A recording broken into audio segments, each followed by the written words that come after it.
onze billahi mina sheytaani rajim bismillahi rahmaani rahim ñu ngi nuyu ñeenti ñi yeewoo ci réew mi góor ak jigéen mag ak ndaw di rafet seen ànd ak rajo télévision wal fajri seen émission diine ak jamono ñëwaat tey ak sujet d'actualité bi itam nag nekk élection ya amoon ci Amérique fal seen ñeent fukk ak juróomeelu président di 45e président di Donald Trump nekk koo xam ne mu ngi jàkkaarloo nag Hillary Clinton mu nekkoon rek xeex bi nga xam min nañ ko ca Amérique diggante républicain ak démocrate bi yoon encore républicain yi ñëw jël ndam li muy ci anam yoo xam ne nag ñu bëri dañ ci am mbetteel ñi ne ñu am ci tiitaange ndax itam la ko waral nii nañ mooy discours ki nga xam mooy Donald Trump ba mu ko waxee itam nag ci la jaar ba falu ñu ne ndax discours Donald Trump bu discours américain yëpp ndax ñoom ñoo ko fal biñ ko falee itam ndax Donald Trump boobu doon def discours bi nekkoon candidat boobu mooy wéy di nekk président loolu jaralaaj ndax itam ba mu faloo am na yeneen kaddu yu bees yoo xam ne yëkkati na ko boo xam ne kaddu boole nit ñi kaddu liggéey ak nit ñi kaddu jëflante ak nit ñi loolu itam nekkaat mbetteel goo xamante ni Amérique bette na ko addina bi gannaaw ba nga xamante ni itam fal nañu ku ñuul bi yoon ñu doon xaar mu fal ku jigéen mu naroon nekkaat itam lu bees waaye itam mu fal koo xam ne itam kenn xaaru ko woon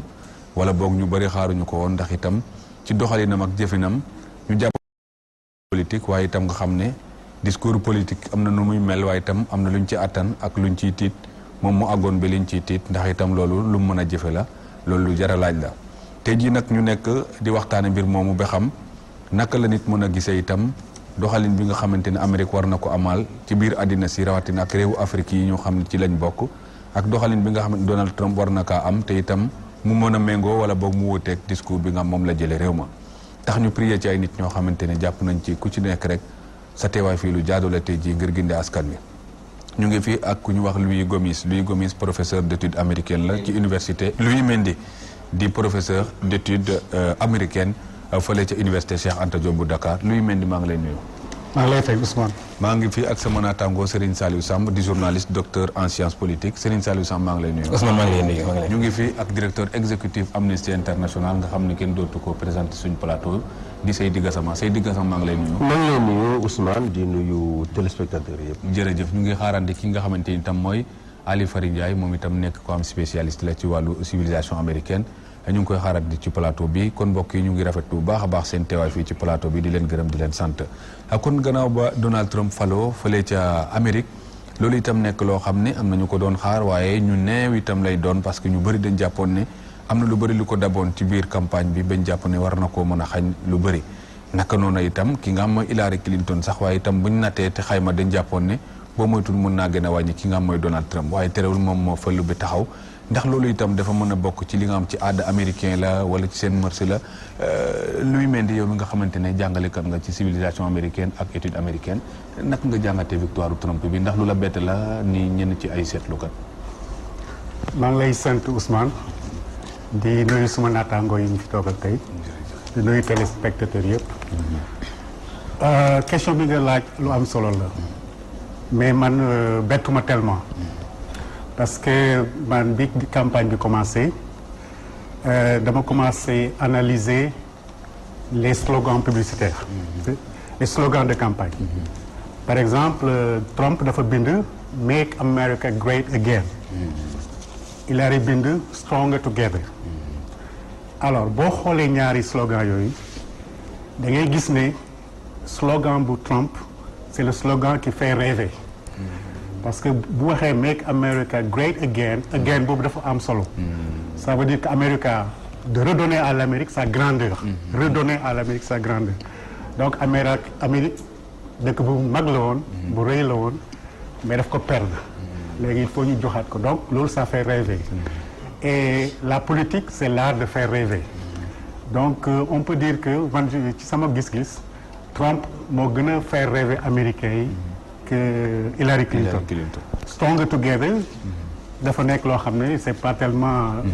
dafa terre à terre ñëpp xam nañ ne bu ñu booloo dañuy am doole waaw mais américains yi bëgg nañu rêver bëgg nañu gis lu sori mën nga am doole te doo mën a yëkkati exactement réew mi donc le rêve américain bi ñuy wax bi ñuy jàngal ñun xale yi se trouve plutôt dans le Make America Great Again donc boo xoolee ñaari slogan yooyu da ngay xam ne Trump amoon na un bon départ ci rien que par ce slogan ensuite il y a beaucoup de choses yoo xam ne dañ ci dellu si yoo xam ne wane na ne bien que Hillary amoon les faveurs des sondages mais sondage aussi il faut ñu def ci attention les sondeurs c'est des commerçants ils sont financés par ñu nekk autour des candidats et en général li ñuy wax duñ ko teg fenn en général donc boo xoolee sondage yi yëpp dañoo waxoon ne Hillary may gagné mais xoolal li am donc dafa mel ni américains yi à un certain moment dañ ne nit ñi wax leen lu leen neex def leen seen sondage mais ñun xam nañ li ñu bëgg xam nañ li ñuy def donc finalement moo tax mu nekk genre betteel mais boo xoolee li xew ci Amérique depuis Obama ak léegi mun na nekk betteel pour certains mais man en tant que professeur d'études américaines di suivre liy xew Amérique bon xëy na Hillary mënoon na gagné mais li kiy gagné aussi bettuma d'accord dinañ ci dellusiwaat léegi luy mendi Seydi Gassama kon dañoo mën a jàpp tey ne discours Donald Trump nga xam ne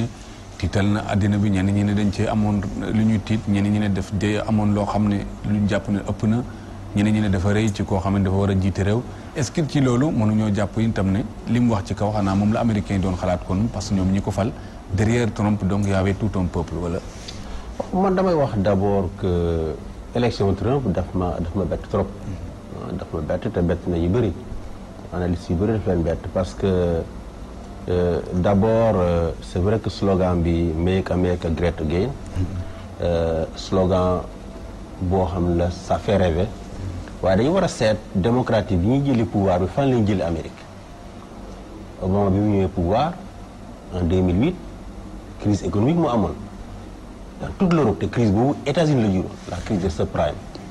Amérique nekk ci suuf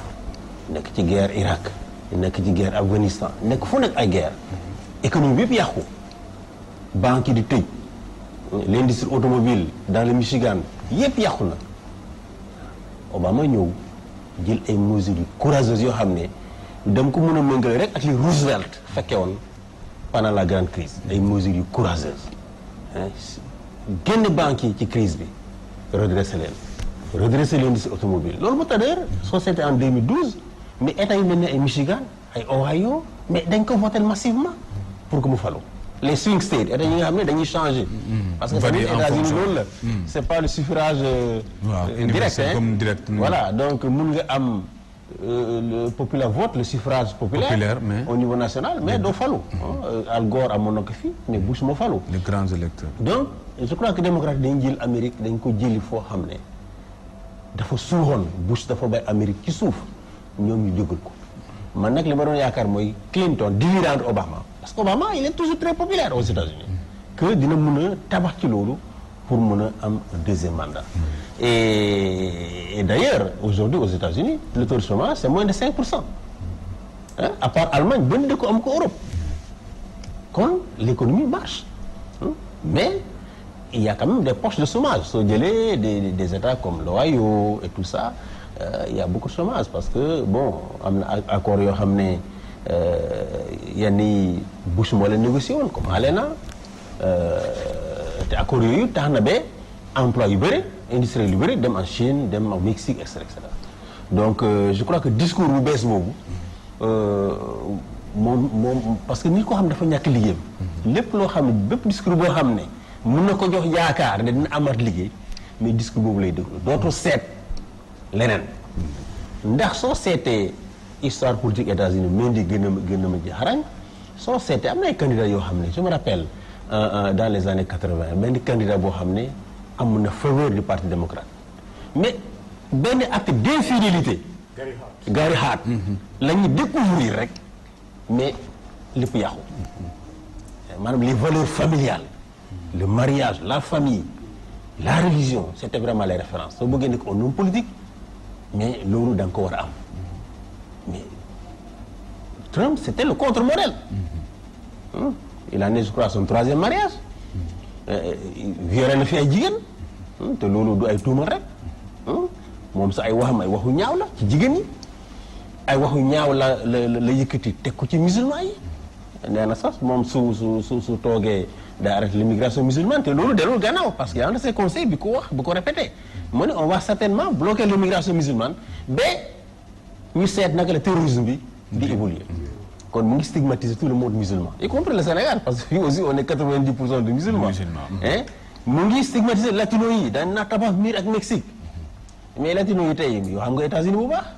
soo génnee latino yi suñu fa nekk loon l'industrie du bâtiment kan mooy tabax soo demee New York ñi nekk ci bâtiment yi di tabax c'est pas les noirs hein c'est les latinos ñoom ñi nekk foofu soo demee en Californie ñi récolter les tomates les fruits les carottes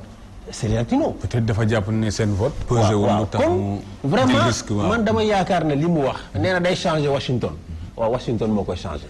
am nga Obama ban moo ne ko slogan. change you can't believe in. maanaam changement boobu dañ ko war a gëm. waaye bi mu demee ba nekk Washington daf ko changer. Washington dafa neexul a changer. ndax Washington congrès fa la nekk. gis nga États-Unis dafa am équilibre de pouvoir ay balance. président bu fa dem mais mënul def li ko ne. même dans son propre parti ndax di gis di sénateur boo xam ne mais bokk na ci blue state mais nekk un sénateur républicain. soo demee état bu mel ni Californie. Reagan nekkoon na fa gouverneur mais c'est un état au présidentiel. kon sénateurs yi mën nañu nekk ay républicains. waaye fi ñu jógee ce sont des états qui pour la présidentielle. vote démocrate donc du fa nekk. n'est-ce pas topp intérêt partisan bi mu forte intérêt. constitution bi nga xam ne maanaam dëkk bi nga xam ne ñoom ñu ko fal pour ñu ñëw défendre seen intérêt au congrès. moo tax dama yaakaar ne discours bi ak li nga xam ne moom mooy xew dans quelques mois dina nekk différent. waaw d'accord dinañ ci dellusiwaat teg Seydi Gassama kon discours bi sëñ Saliou Samb mën nañoo jàpp ne discours campagne la woon te itam ni ñu ko waxee peut-être le discours politique est différent du poème day nekk loo xam ne peut-être am na looy wut tu as un public derrière toi et par ce public nga jéem a am le peuple est-ce que tu dis yooyu la kii de Donald Trump joué waaye nekkul loo xam ne sax ci matérialisation dina ko def. waaw jërëjëf Ousmane maa ngi nuyu sama nattaango yi ma toogal ci plateau bi gis nga élection Trump bi dëgg la am na ñu bett waaye am na ñu bettut man damay wax ne mën na maa bett génn wet waaye bi may suivre campagne bi ba mu des une semaine FBI génn benn dossier. laa commencé sama xel di tey pourquoi parce que yaakaar naa professeur Louis xam na ko Seydi Gassama xam na ko doole FBI ci biir États-Unis depuis Edgar Hoover d'ailleurs sax man doon naa suivre yenn conférencier yoo xam ne ñu ngi doon waxtaan ci élection yi ñu naan Hillary a ses chances tant que le FBI le voudra phrase boobu mi ngi ñëwaat ci man ba léegi ndekete kon mel na ni États-Unis d'Amérique CIA FBI font la pluie et le beau temps gis nga man gëmoon naa ne Hillary mën na falu waaye bi ñu demee ba la dernière semaine John Comey génn dossier FBI te boo xeet ci suba ji rek le sondage commencé di changer boobu laa ne dafa mel ni daal cette dame là va passer à la table du FBI parce que gis nga police États-Unis comme police Sénégal police lu mu bëgg mën na ko ndax police la ñuy wax ne seen xam-xam dafa doy waar moo tax ñu ne ci wàllu sécurité nationale internationale di nga gis dëkk bu amul gendarmerie bu mel ni États-Unis di nga gis dëkk bu amul police comme Suisse bu amul armée comme Suisse waaye doo gis dëkk bu amul police yëpp ko am parce que police renseignement intérieur la moo tax ku ñu dem ñaaree ba génne dossier ci yow rek ki xam na li may wax waxuma ne du lépp fondé na de waaye am na lu ci fondé ndax police du ñu génne mu ko dossier yi au hasard gis nga bi ñu commencé génn dossier ci ndaw si rek laa commencé sama xel commencé tey ndax ci dolli Trump indi discours boo xam ne moom la américain yi doon déglu parce que c'est un discours à propos bu ñu fàtte ne une partie du discours de Trump dañ ko gisoon ci Grande-Bretagne à la veille du Brexit. Pourquoi? Parce que discours de peur. Attention, c'est l'apocalypse. Attention, ils arrivent. Attention, l'immigration. Attention, les musulmans. Attention, les mosquées. Et même une partie même ci anglo-saxon yi nga xam ne ñoo nekk États-Unis nekk Grande-Bretagne dem nañ ba gis benn alliance diggante catholique yi ak musulmans yi. parce que jàpp nañ sax ne parfois le pape position yi ñu am dafa doon position rétrograde. parce que ñoom wasp lañ gëm ba léegi. moo tax ma gis ni Trump bi ñu gisee ne américains yi am na lu ñu bëgg a dégg moom mu indi un discours à propos parce que xam na ni États-Unis tamit toll nañ foo xam ne nii yokk rek jëm ci kaw rek moo tax sëñ bi wax na ko léegi slogan bu yokk moo gën slogan bu wàññi wala slogan bu limité gis nga Alexis de Tocqueville ñu jàng ci Amérique ñëpp xam nañ ko livre boobu nga xam ne moo nekk Bible science politique aux États-Unis de la démocratie en Amérique 1830 la ko bind avec son ami Gustave de Beaumont gis nga ba mu fa demee pourtant objectif moo doonoon jàng système pénitentiaire des États-Unis waaye mu profité jàngale système bi ñu ko laajee ne ko lu tax États-Unis d'Amérique waxtu wu nekk ñuy bëgg ñu leen di dolli waxtu wu nekk ñuy bëgg dem ci kanam tontu bi rek daf ko indi ci ni ko sénégalais yi waxee mos naa ko neexal dootuma ko bàyyi. États-Unis d'Amérique mos nañu liberté xam ne liberté li ñuy tekki pour rien au monde du ñu nangu dellu ci ginnaaw moo tax Gassama wax na ko léegi malheureusement nag ou bien heureusement moo tax ñu def des contre-pouvoirs parce que pouvoir bu mën a ñëw quelle que soit ta nature ñoom dès lors que am nañ liberté duñ nangu kenn ku ñu imposer leen moo tax ñu ne ay contre-pouvoir yu bari. léegi nag bi nga xamee ne ni Trump xool na xam ne États-Unis fii lañ toll ci lii lañ gën a bëgg muy nag ses discours stigmatiser les musulmans dugg ci latino yi waaye ku ne xam ne ne États-Unis d'Amérique benn président mënta toog rek xëy ne damay tëj frontières yi damay tëj mosquées yi damay retenir loolu xam ne moom discours de campagne la woon d'ailleurs sax à la surprise générale son premier discours ca wóor na mën a discours d'investiture bi mooy gën doon un discours économique parce que dafut wóor na ko ne fi mu nii nit ñaa ngi koy xaar mais nag il est pris entre le marteau et l'enclume parce que ñi ko wootaloon ñu ngi koy xaar ci mu commencé nag même bu tegut li mu bëggoon mu def ko mais mu commencé appliquer un peu un début de programme boo xam ne nii qui va faire peur door a ñëw ci ginnaaw léegi nag kon dama jàppee Trump dafa gis ñoo xam ne nii Olof Njaay nee na ku bëgg ku ko wettali ak nu ñu koy waxee waaw yaakaar naa waaw tëjee mu ci biir ñu boole kon moom discours bii la bëggoon ku ko dégg am na ñu ko déglu mu indi leen ko rax ci doole nag foofu lay daan ne mooy États-Unis mode de désignation du président dañoo nekk ci démocratie la première démocratie du monde encore que démocratie ak les républiques ñi jàng science politique ñëpp ba tey nee nañ dañ koy jaawale waaye bokkuñu ndax démocratie du république ku ne xam ne ne Angleterre démocratie la waaye du république ku ne xam ne ne si Iran entre guillemets république la waaye du démocratie kon moo tax États-Unis ci boppam dëgg la am nañ démocratie am nañ république léegi nag fii ñu toll nii fexe nañ ba Trump indi na loo xam ne ni wóor na ne ñoom jox nañ ko nguur gi fan lay mujjee ak moom di ci kanam réew lu bët waaye fii nga xam ne moom fi la toll il faut que mu xam ne ñi ko wotaloon ñu ngi koy déglu le monde entier est en train de l'écouter indi na discours boo xam ne nii teg na ko ci seen bët nangul nañ ko toog na di commencer xam naa ne incha allah ci yeneen question yi di ñëw dinañ gën a développer waaye le monde entier est à l'écoute de Trump. à l'écoute de Trump Serigne Saliou Samb luy mel ni parce que demoon nañ tey benn ñu bëri sax ni Amérique ñaari candidats yi mu am yëpp nekkul candidat yoo xamante ni moom la américains yi doon xaar ils ont choisi le moindre mal parce que demoon nañ bay ragal impeachment sax am ci ki nga xam mooy Hillary Clinton ak email am yooyu kii itam discours am dem ba doon boo xamante ne di supportable mais demoon na ba àgg ci excès mu mel ni est-ce que bokk nga jàngat ak ñi yaakaar ne dañoo choisir le moindre mal waaye nekkuloon candidat yi baaxoon ci Amérique ci jamono yi. jërëjëf Ousmane parce que boo xoolee débat yi les 3 débats yi ñaari candidats yi def le niveau était un peu bas am na fu ma ko waxoon déjà man le niveau boo comparé yeneen débat président yi daan am bii vraiment dafa baax parce que dafa bëri woon ay xaste donc ci xaste bi wax nañ ci lu bari loo xam ne finalement nit ñi dañuy yem ba yaakaar ne est-ce que ñii vraiment mat nañu njiit mat nañu président léegi boo xoolee xaste bi aussi dafa am lu ko lal xam naa Hillary jëkkëram am na lu mu defoon xam naa yaakaaroon na ne loolu dina feeñ parce que États-Unis aussi am nañu am benn wax boo xam ne dañ naan if you want to hold public office your life goes public parce que boo bëggee njiit il faut nit ñu xam kan nga waaw enquête xam say jikko donc moo tax il n'hésite pas à parler de vie privée boo bëggee nekk njiit ñu xool yow yaay kan lan nga def ak donc Hillary yaakaar naa ne xamoon na ne Trump mën na jëkkee ci problème mu jëkkëram bi ñu nekkee président moo tax ñu génnee cassette boobu nga xam ne Trump wax na ci wax ju ñaaw li Gassama wax sànq tu vois mais am na benn affaire boo xam ne dafa am aussi bi mu waxee wax ju ñaaw jo ñu génnee ko métti woon na ko mais c'est très important en Amérique boo defee dara lu mel noonu surtout en matière de sexe parce que loolu c'est depuis la fondation de l'Amérique avec les puritains et tout ça boo ñëwee da ngay jéggalu en public avec les puritains c'était sur la place du marché da ngay tax foofu nga jéggalu baalu suñ la waree rey la suñ la waree tëj la mais da ngay confessé wu c'était des confessions publiques donc Donald Trump bi mu excusé wu en public devant les médias ça a été très important parce que pour les Américains dès l'instant que baalu nga àq en public mën nañ la baal donc ça c'était très important les gens n'ont pas fait attention à ça mais il s'est dit I'm sorry excusez-vous donc déjà c'est quelque chose moo tax boo xoolee il y a eu des femmes yu ñëw naan man def na ma lii mais accordé wuñu leen importance parce que jégalu na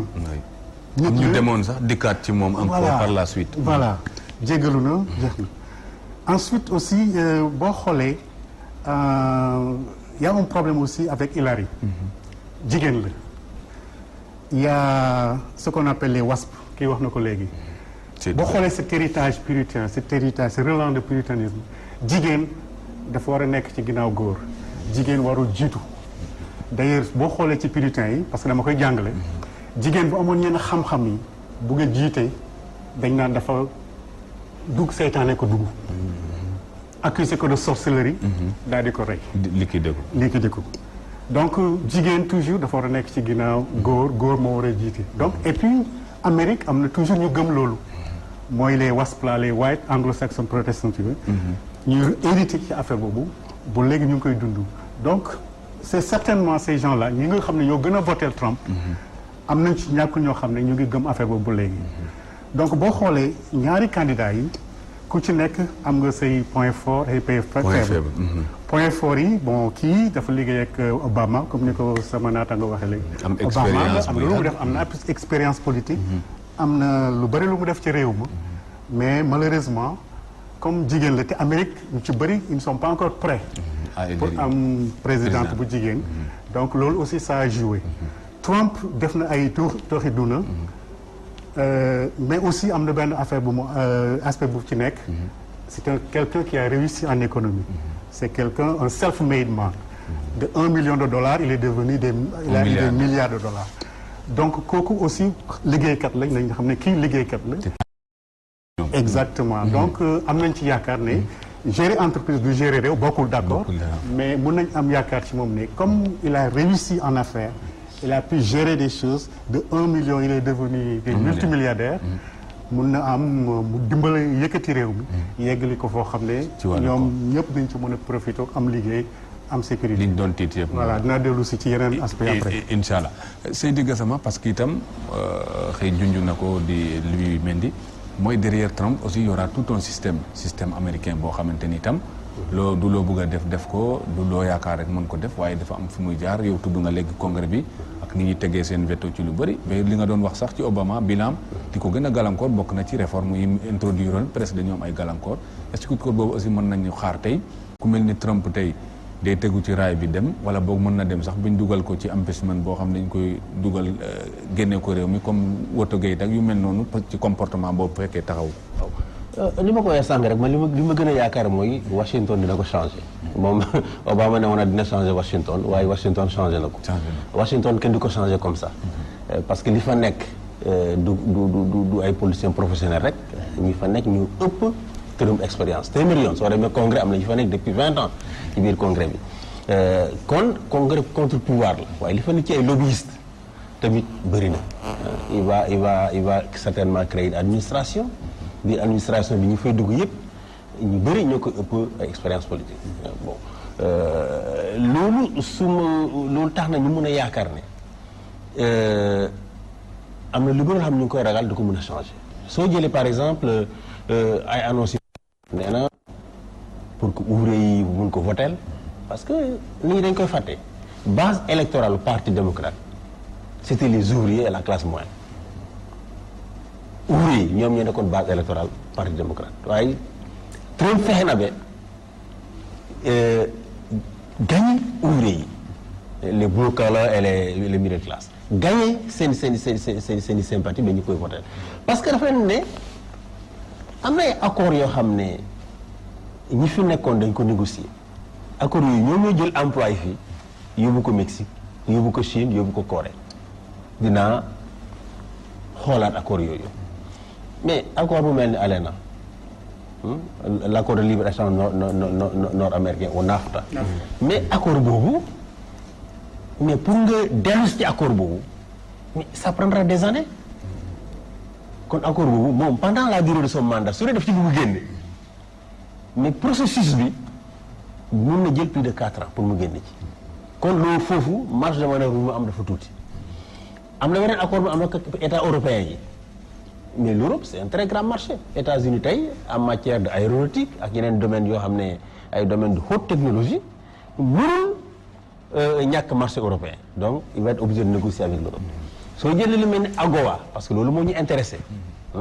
Africa Growth Opportunity ak accord boo xam ne daf ko signé pour yombalal produit yi jógee ci dëkk Afrique yi biir États-Unis mais boobu loola boo xam ne Bush moo ko adopté woon en 2000 te congrès daf ko prolongé ba 2025 kon boobu mënu ko laal kon ñun Sénégalais yi au moins par rapport à ça bien vrai que mën na décider que certains produits dañuy concurrencer les produits américains daf ko ci dindi waaye AGOA ci boppam mun naa dalal nit ñi seen xel que il peut pas revenir sur l'AGOA. MCC c'est la même chose c'est un programme d'aide au développement boo xam ne dina fi nekk kon ci les mesures yi mu annoncé pour que mesures yooyu mu mun leen a appliquer il faut que mu am deuxième mandat te xam nga mais am na lu ñuy wax midterm élection dans 2 ans dina am ñeneen élection te États-Unis généralement duñu la jox yëpp. duñu la jox yëpp. c'est vrai que bii yoon mu ngi contrôler congrès bi mu ngi contrôler sénat bi mais d'ici 2 ans ni ko Obama ñàkkoon. mën na ko ñàkk ndax bi mu toogoon tamit lépp la amoon na sénat bi amoon na congrès bi am pouvoir yëpp loolu la am tey mais dans 2 ans américains yi très certainement dinañu fexe ba équilibre am ah républicains yi contrôler la Maison Blanche waaye ñu bañ a contrôler entièrement le congrès parce que loolu mu mën a tax mu am ay équilibre de pouvoir mën a jouer kon loolu am nañ ci yaakaar bu baax que en matière économique accords yi mu jotoon a signé surtout en faveur des pays africains yooyu du ko laal même accords yi nga xam ne moom la signé ak Mexique ak yeneen états américains du ko laal kon relance économique bi mun naa wax ne Obama commencé na ko ndax mu fekkoon Amérique jëli ko tey andi ko bi ay chômage moins de 5% donc l'un des taux de chômage les plus bas du monde loolu li mu mën a def mooy jéem ko améliorer mais de façon radicale man gisuma benn changement boo xam ne war na mun a am léegi par rapport au monde musulman foofu la ñu war a am ay dañu war a tiit tuuti par rapport à l'Iran ne woon na su ma ñëwee je vais renégocier je vais revoir l'accord avec l'Iran te xam nga accord boobu entre l'Iran et les pays occidentaux mais dañ ko négocier pendant des années ndax Iran ne woon na pare na xeex waaye moom am na droit am arme nucléaire dem na ba waaw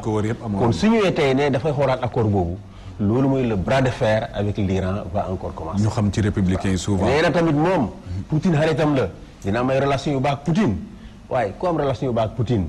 loolu mooy guerre Syrie. du jeex. guerre Syrie nii ci Amérique duggoon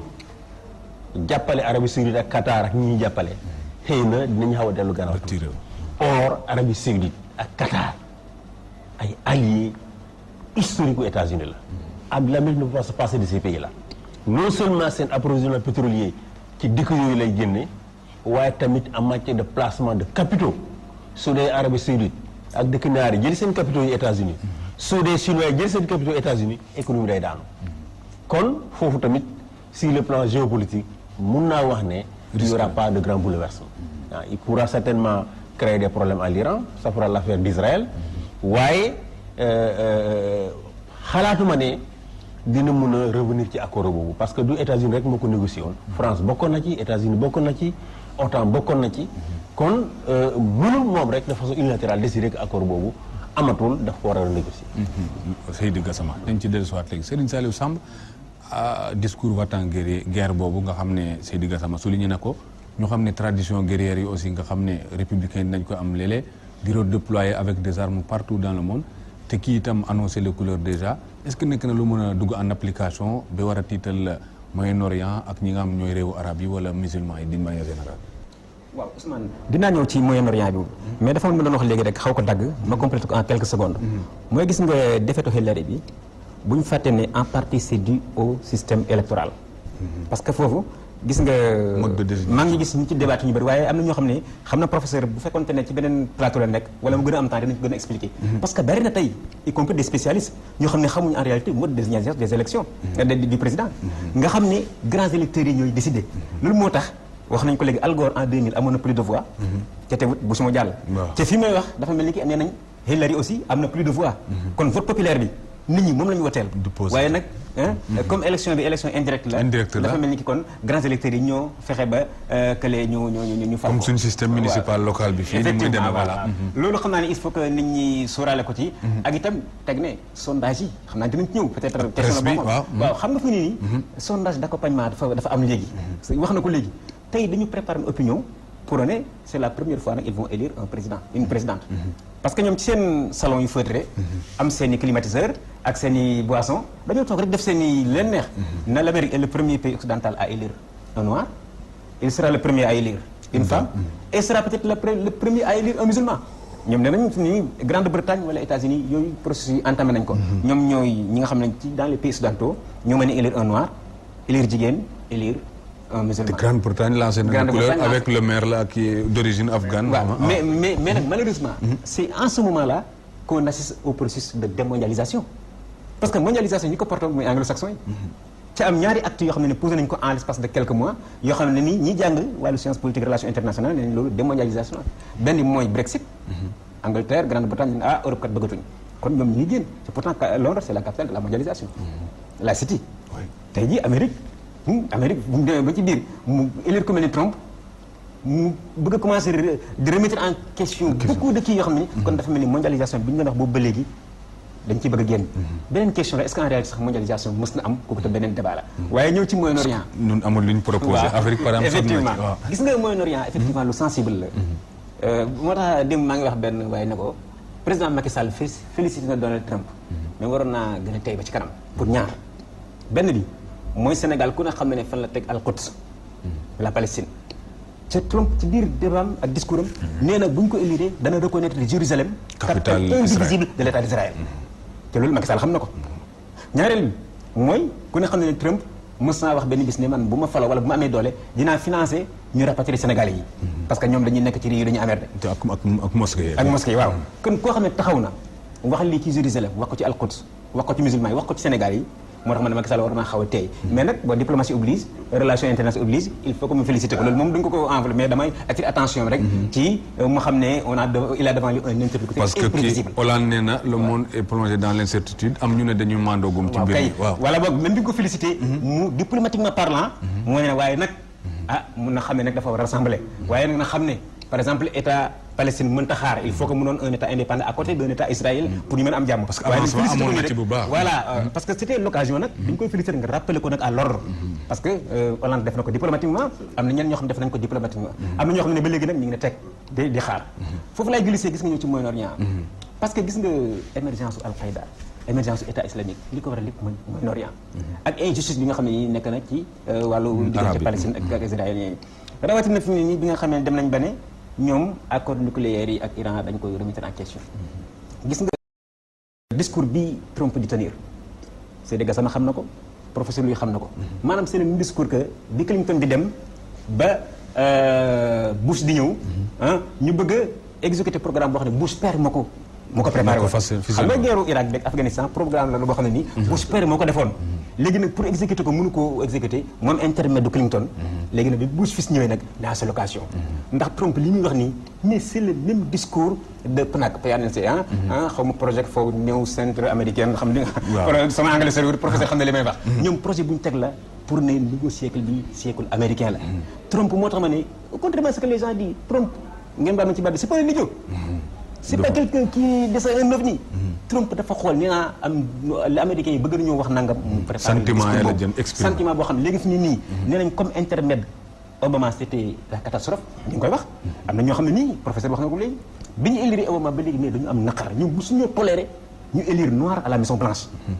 2008 bëggoon nañu def 2012 bëggoon nañu seen revanche mu rëcc leen 2012 nag ñu ne dañu ko bàyyi mu jàll kon ñooñu dañu taxaw bokk na ci ngeen bi Trump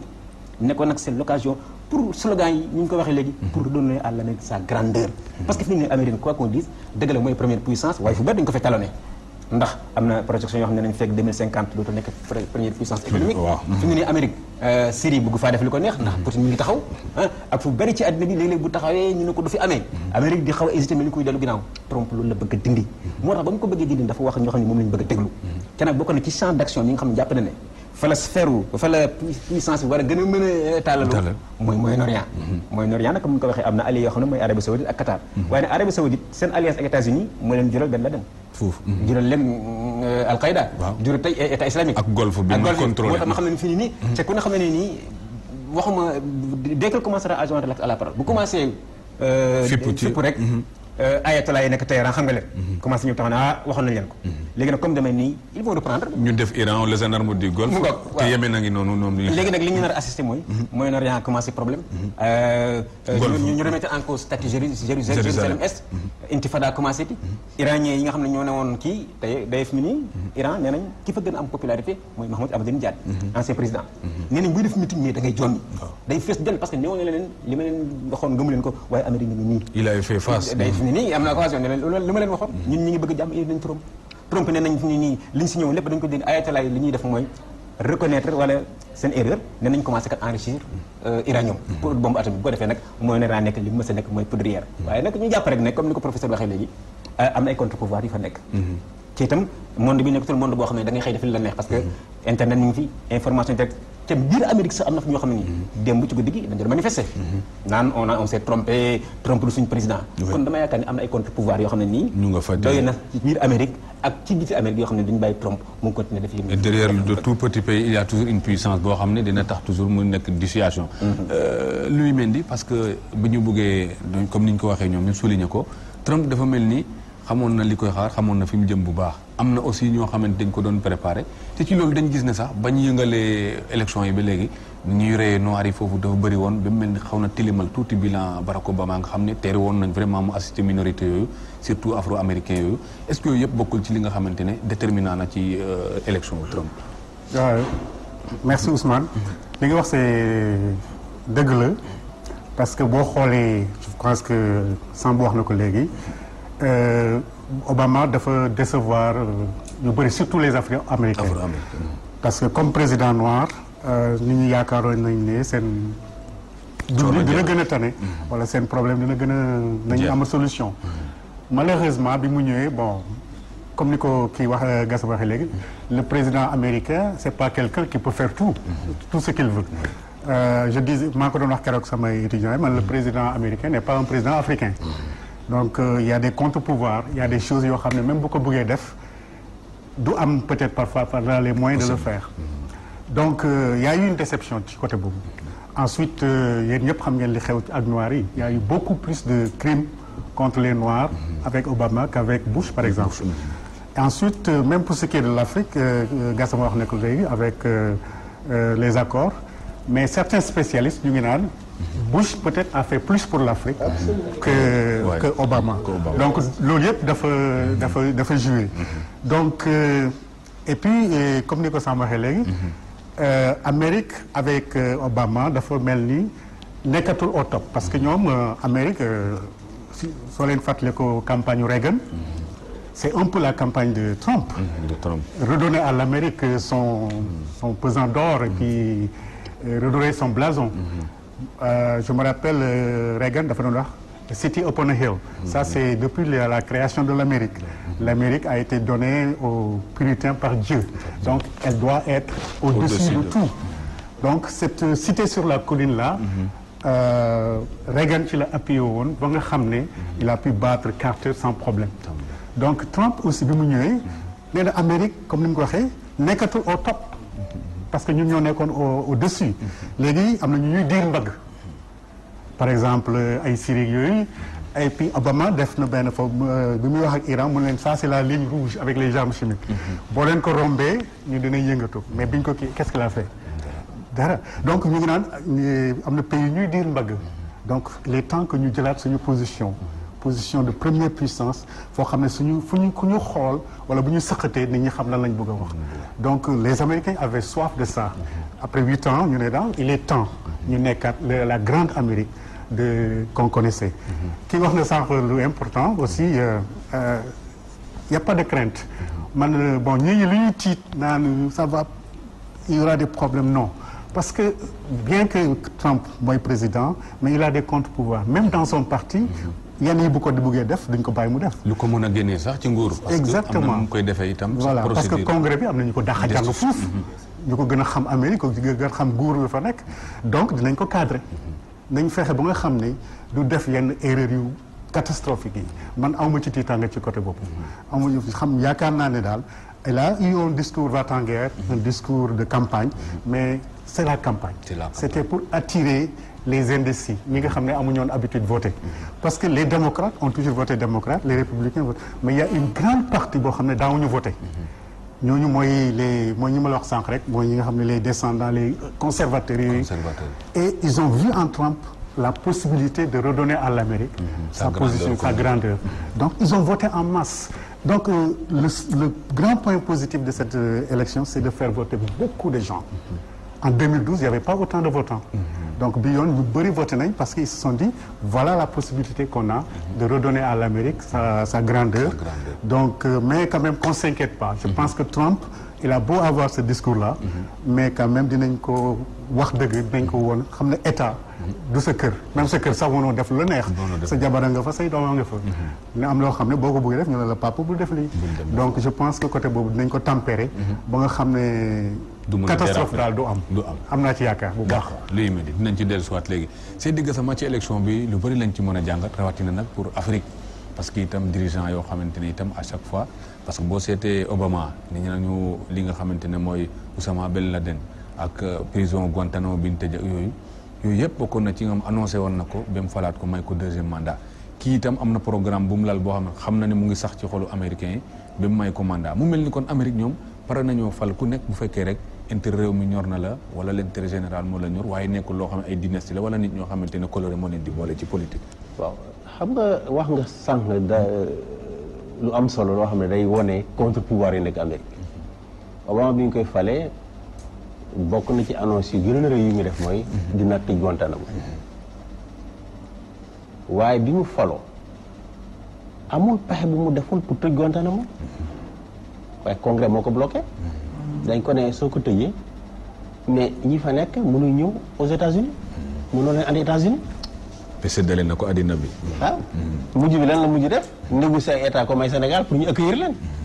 te ba léegi mënul tëj Guantanamo parce que le congrès s'est opposé non seulement dañ ko ne am na ñoo xam ne waroo leen bàyyi parce que soo leen bàyyee ils seront une menace pour l'Amérique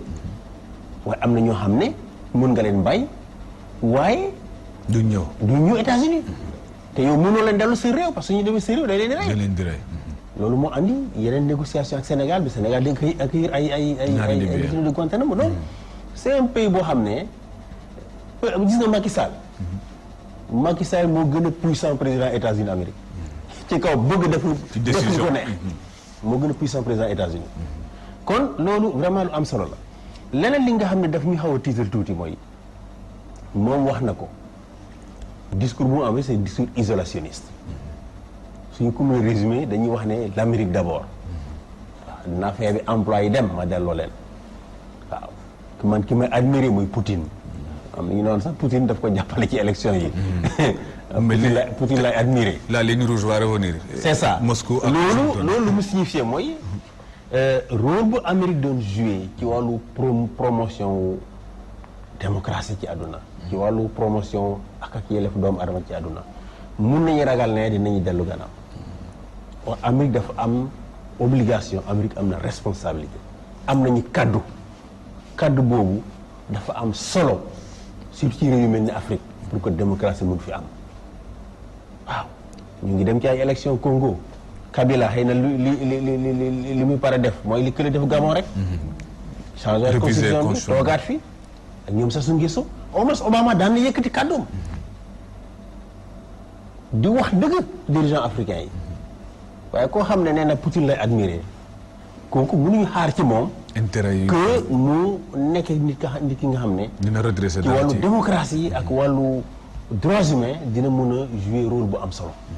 ci àdduna waaw te loolu vraiment daan bokk na ci li nga xam ne ci li ñu doon ràññee Amérique c'est une contribution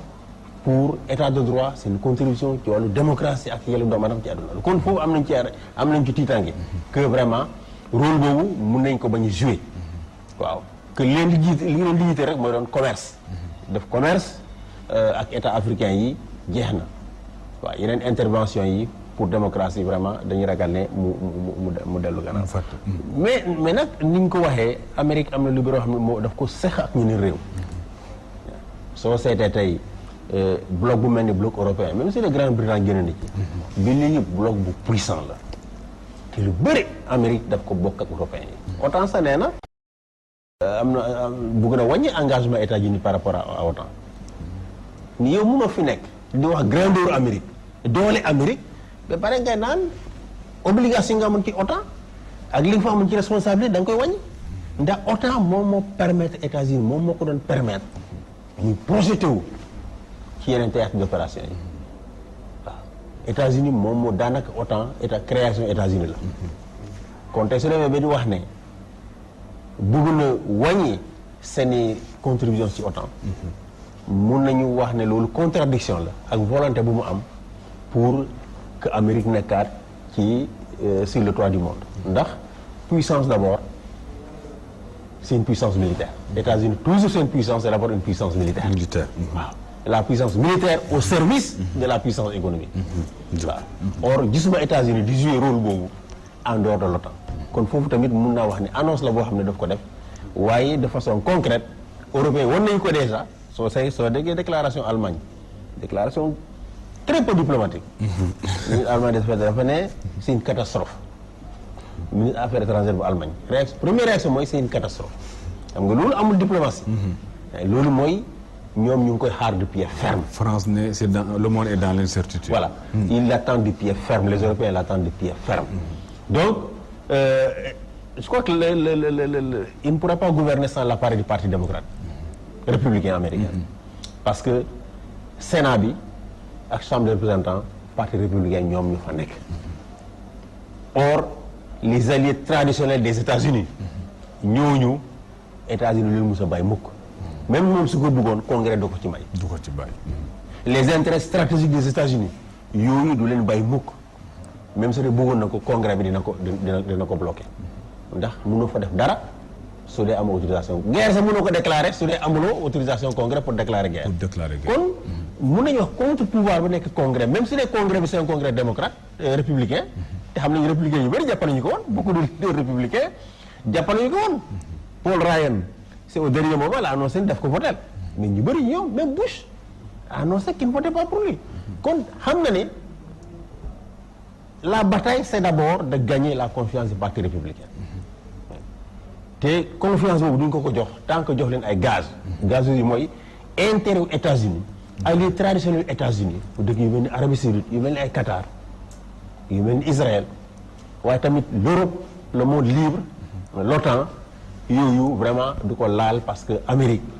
ñooñu mus a nekk ses alliés pour que mu jouer rôle bi mu war a jouer ci biir àdduna. ci biir àdduna dëkk mu mel ni Chine tey rappelez-vous motul un an bi ñu buggee bi États-Unis Obama buggee wàññi valeur dollar pour relancer les exportations mais chinois yi dañ ko ne déedéet doo ko def pourquoi? parce que les bons du trésor aux États-Unis kan moo koy jënd c'est les Chinois. Chinois yi seen xaalis bi États-Unis lañ koy placer. ñu ne ko non bàyyi dollar bàyyi ko fu mu nekk. il n'a pas bougé. kon yeneen états yi tamit am nañu. ay moyens de pression sur les États-Unis. waaw Arabie Saoudite Qatar. Chine Corée du Sud. Japon ñu ñëpp am nañu ay moyens de pression yoo xam ne.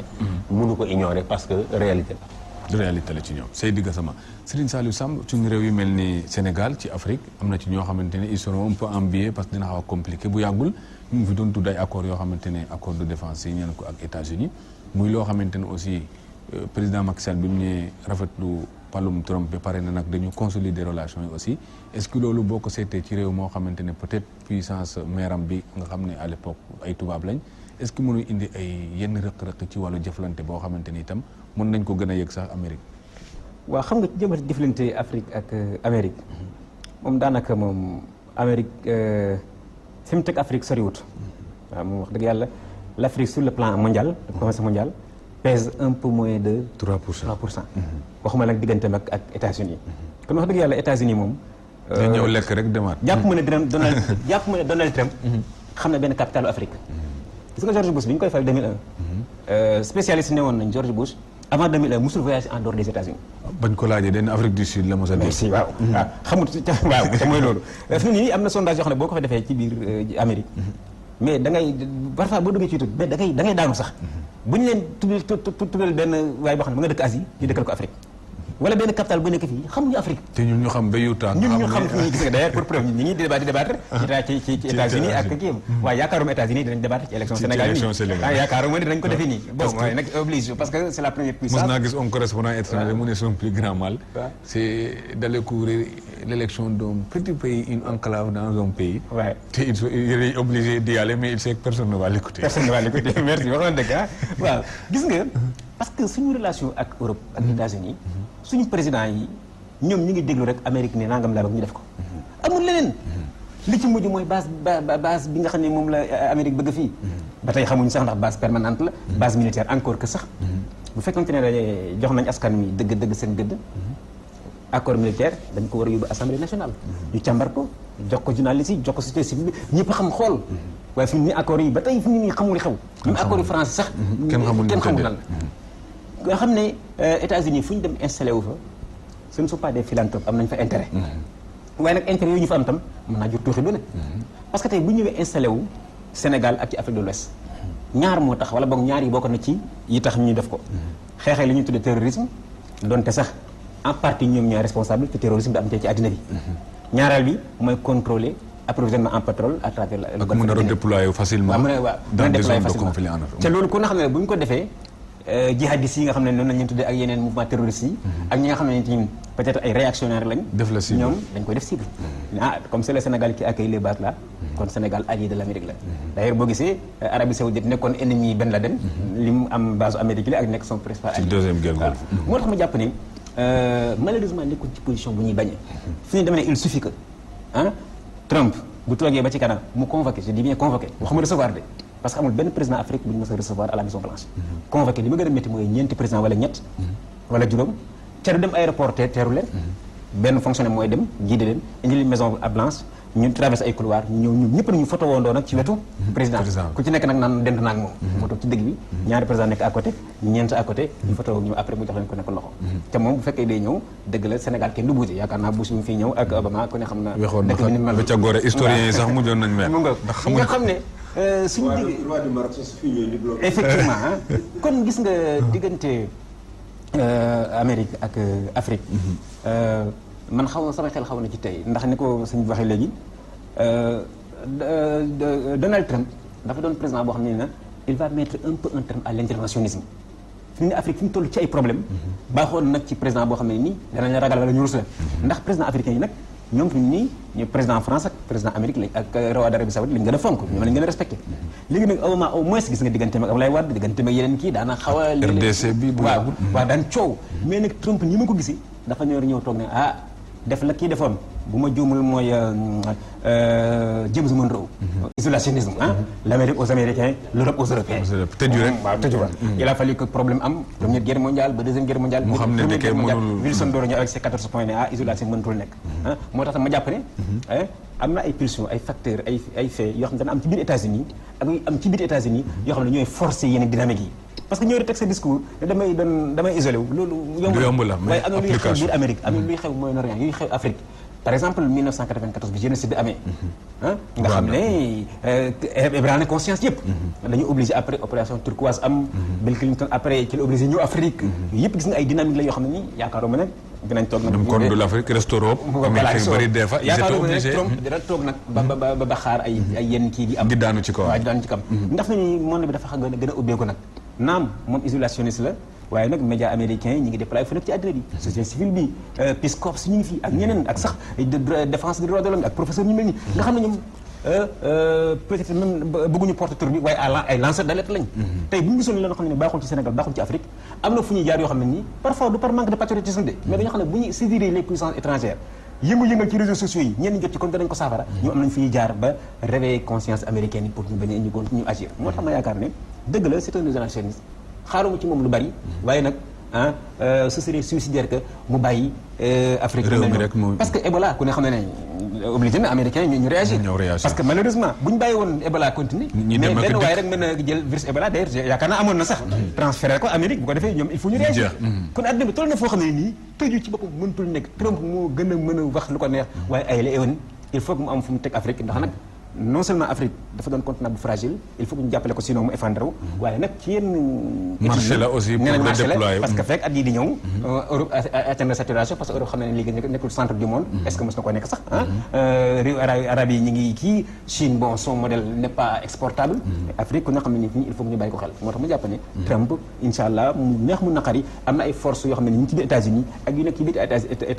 ci biir États-Unis dañ ko forcer pour mu jëflante ak Afrique ngir gën ko jàppale pour mu mën a yeewuwaat professeur Mendy parce que ci wàllu woowu nga xam ne ci wàllu valeur américain dañ ci attaché importance seen constitution ak lépp sax boo ko xoolee toujours affaire ngëm ak ngëm sa bopp ak affaire valeur bi li nga wax nii sax nga xam ne parfois da nga ñëw excuser aussi noonu rek daf lay topp bi abadan loolu am na solo waaye ñu gis ne Amérique soxla na image mais aussi soxla na imagination tey est-ce que derrière Trump mën ngaa gis nit koo xamante ni imagination boobu aussi dina mën a nekk comme ni Sëñ Saliou wax ba mën a jëflanteeg àddina bi lu jëriñ Amérique delloo ko valeur am boobu. voilà merci parce que boo xoolee ci campagne bi ni mu demee ak li muy wax mun nga ne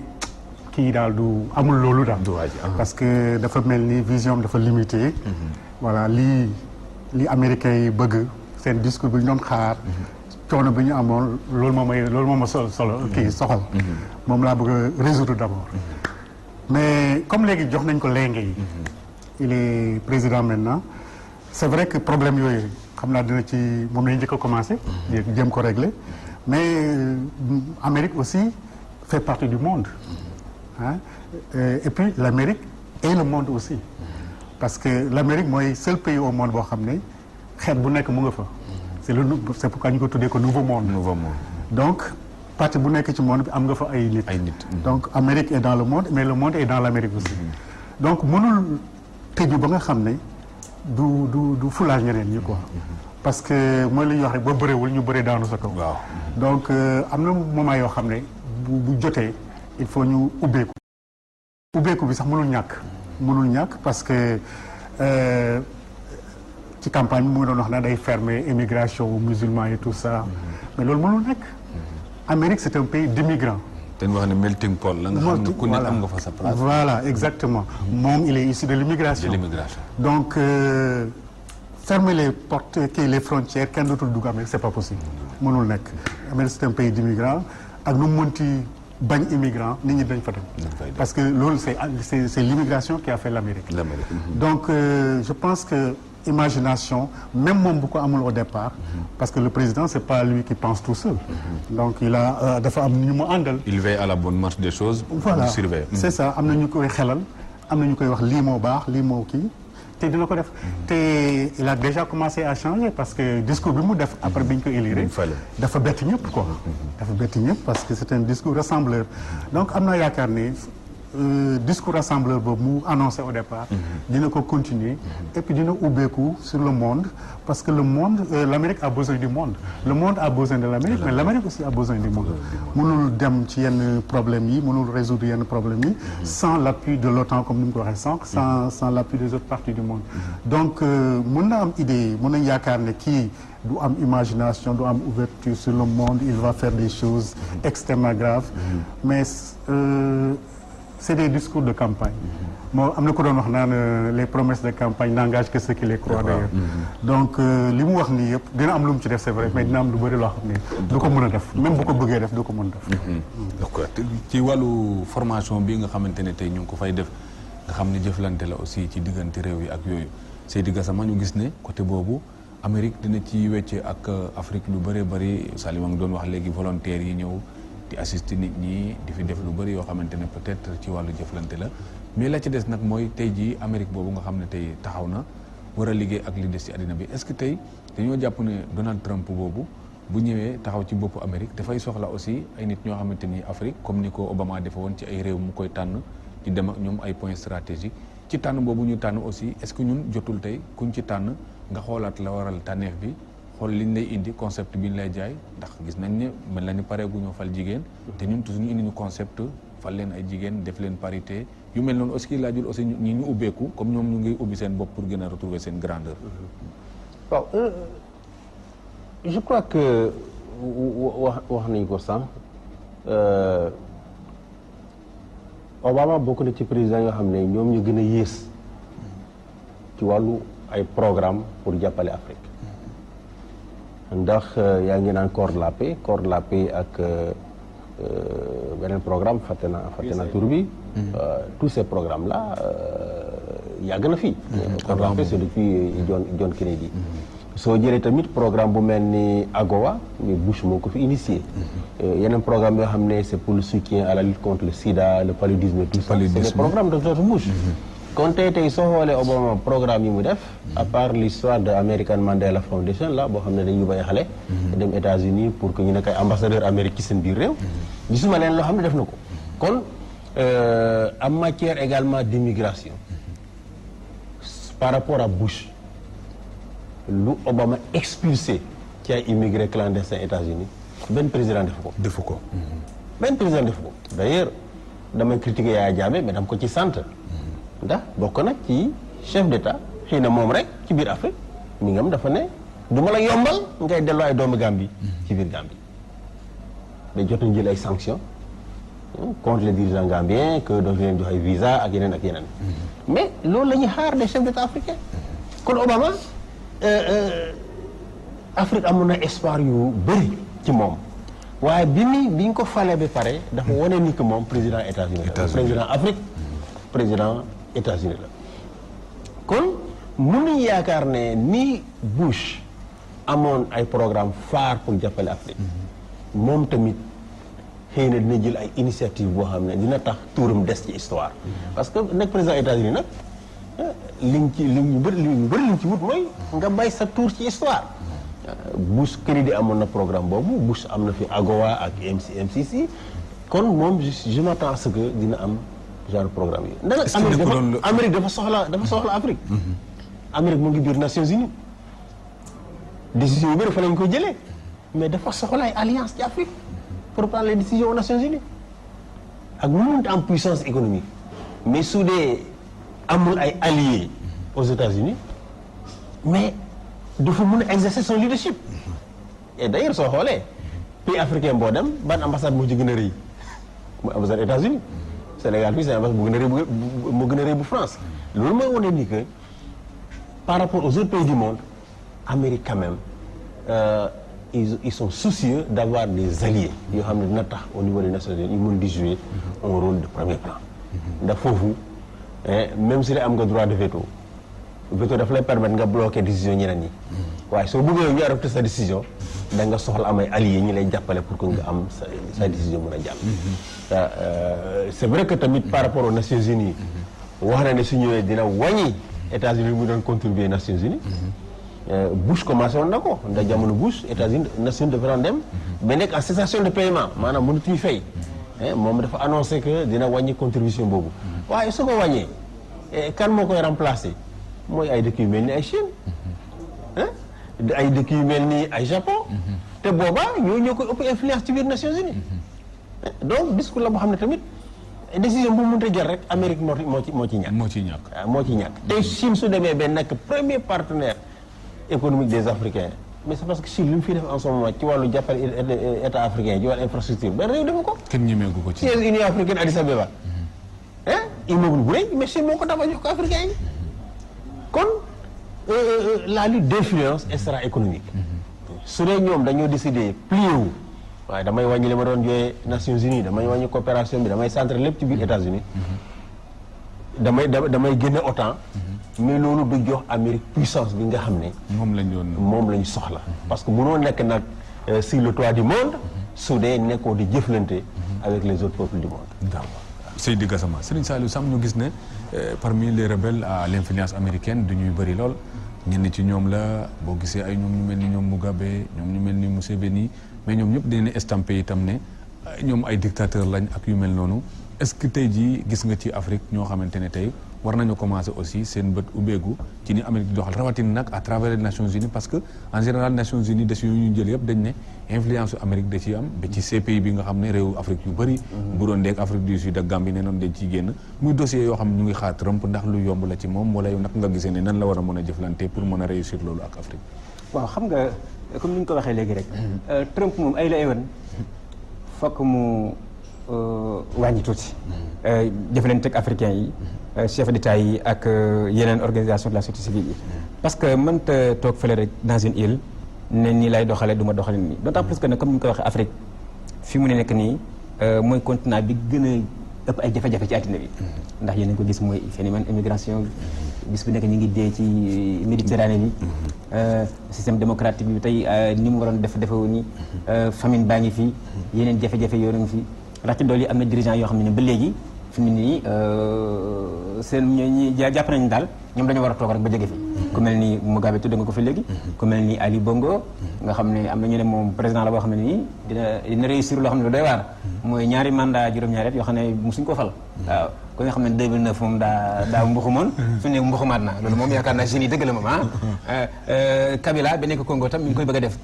Denis Sassou Nguesso waaye nag tam régime yooyu li ñuy doon régime yu xaw a doy waar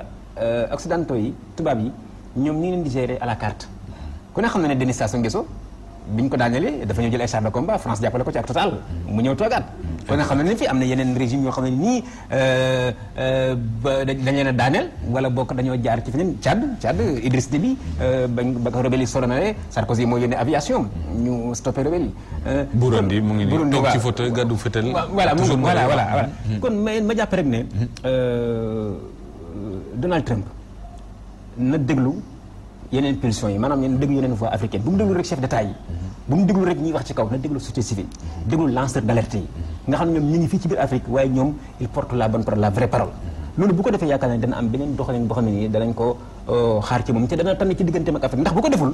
mooy dictature bi gën a continuer régime yi nekk fi di tripatouiller élection yi yenn dëkk yi di nekk ci yeneen jafe-jafe ci loolu itam li ma la wax rek day mujj am ay conséquences ci Amérique parce que dañoo nekk ci mondialisation donte anglo-saxon yi ñoom seen bopp ñoom ñu defoon mondialisation ñu ngi génne mondialisation démondialisation ci lañu nekk waaye fi mu nii Trump mënta toog rek ferenkulaay il faut que mu seet naka lay waxee africains yi naka lay jëfandikoo il faut nag africains yi tam ci bopp nag am tam beneen langage vis-à-vis de l'Amérique parce que nag mënuñu fee toog rek di xaar ay programme États-Unis ndax comme ni ko ñuy waxee léegi man gisaguma en réalité grand programme États-Unis boo xam ne nii développé dëgg-dëgg Afrique ay programme yu ndaw la rek dépendance lay gën a dundal que Peace Corps code de la paix yàgg na fi USAID yàgg na fi MCI AGOA dëgg la am na fi lu ñu def waaye nag dëgg développement bi ñu bëgg ak ni ñu bëgg a décoller ci dernière année lañ ko commencé am mooy bi nga xam ne ñu ngi commencé changer suñu relation woo réewu arab yi dem ci chinois yi ñu commencé ñu jox leen lu ko jar waaw waaye bu fekkee dañoo toog ni rek di xaar Amérique di xaar Trump nag la bu ñu fàttee wax nañu ko léegi ci Obama ci damay ragal loolu quelque part mu dal Trump ndax bu ñu fàttee ne Amérique système la am na benn sociologue bu bind livre bu doy waar benn l'homme et le système ndax quelque sorte lu mu bëgg ñoom Obama quelque sorte Trump lu mu bëgg am na benn système bi moo impose Obama ne ko avant tout tu es un Américain dëgg la noir nga mais nag Afrique peut-être en second lieu mais priorité mal placé d'ailleurs noir la voilà dañuy yaakaar kon Trump lu mu mën def Amérique lay privilégier ses électeurs et ses concitoyens d'abord l'influence de l'Amérique doo la xool feneen moo tax Afrique yaakaar naa ne jot na ci seen bopp nag ñoom ñu xool ci seen bopp xam ne mënuñoo basé wu rek ci tubaab yi mënuñoo basé ci américains yi mënuñoo basé ci arab yi développé Ali Fary Ndiaye yegg na léegi bokk ci suñu invité yi Ali Fary maa ngi lay nuyu. jërëjëf yow itam nga nekk observateur de la vie politique surtout aux États-Unis tey jii ñu gis ne Sëñ Sali wax na ko l'homme et le système mais am na aussi l'homme et le style style u Donald Trump boo xam ne moom la ñuy waxtaane tey ndax style la boo xam ne c'est le style des Américains wala c'est le style du monde actuel. jërëjëf sëñ Ousmane ci invitation bi maa ngi excusé wu ci retard bi embouteillage ak xat-xat yi ñoo ko waral di nuyu Gassama professeur Samb ak professeur Mendy professeur Mendy ñi nga xam nañu bokk plateau bi laaj bi nga laaj am na solo et je crois que li Samb wax léegi ci système bi mooy loolu Amérique système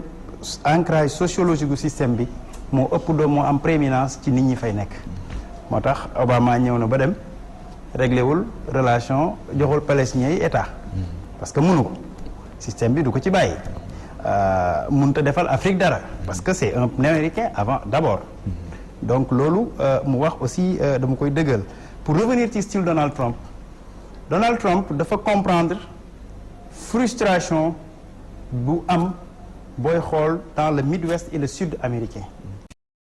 base naturelu républicain yi mu xam ne frustré nañu mu xam ne ils sont pas contents parce que ce qu'on appelle white man angry góor yi tubaab yu góor yi nga xam ne am ay valeurs anglo-saxonnes yi mësuñu accepter falu Obama te daf leen a bett booy xool même ñeneen expression violence policière bu exacerbée ci noirs yi ce n'est que l'expression de cette frustration là donc Donald Trump loolu la comprendre moo tax mu jox leen un discours qu'ils veulent entendre bi ñu bëgg a dégg pas bi ñu war a dégg un discours populiste un discours boo xam ne bi nii américain bi nga xam ne bi nii mi ngi dans les zones rurales nga xam ne bu ñu toogee ñoom ci seen biir li ñuy wax ci seen biir te mënuñ ko wax publiquement moom mu wax ko Amérique bu ñu ko waxee ak bu ñu ko waxut immigration mexicain yi daf leen sonal te benn président ñemewu ko wax parce que ku ko wax yaakaar nga ne mexicain yi duñu la voter mais comme booy dem primaire républicain da ngay am un discours d'extrême droite mu exprimer que ni dina génnee mexicain yi loolu ça a fait plaisir motiver la base ultra conservatrice ñu ñëw voter ko mu ne dinaa génne je vais pays musulmans yi dama leen di empêcher ñu ñëw je vais surveiller les musulmans bref un discours boo xam ne moom lañ bëgg a dégg bi mu ko defee ñu voter ko mais gis nga style boobu ak y a un autre aspect booy xool les Américains voté wuñ pour Trump mais dañoo voté contre Hillary ndax Amérique c'est un pays conservateur et un pays rural 40% ci jigéen ñi Trump lañ voté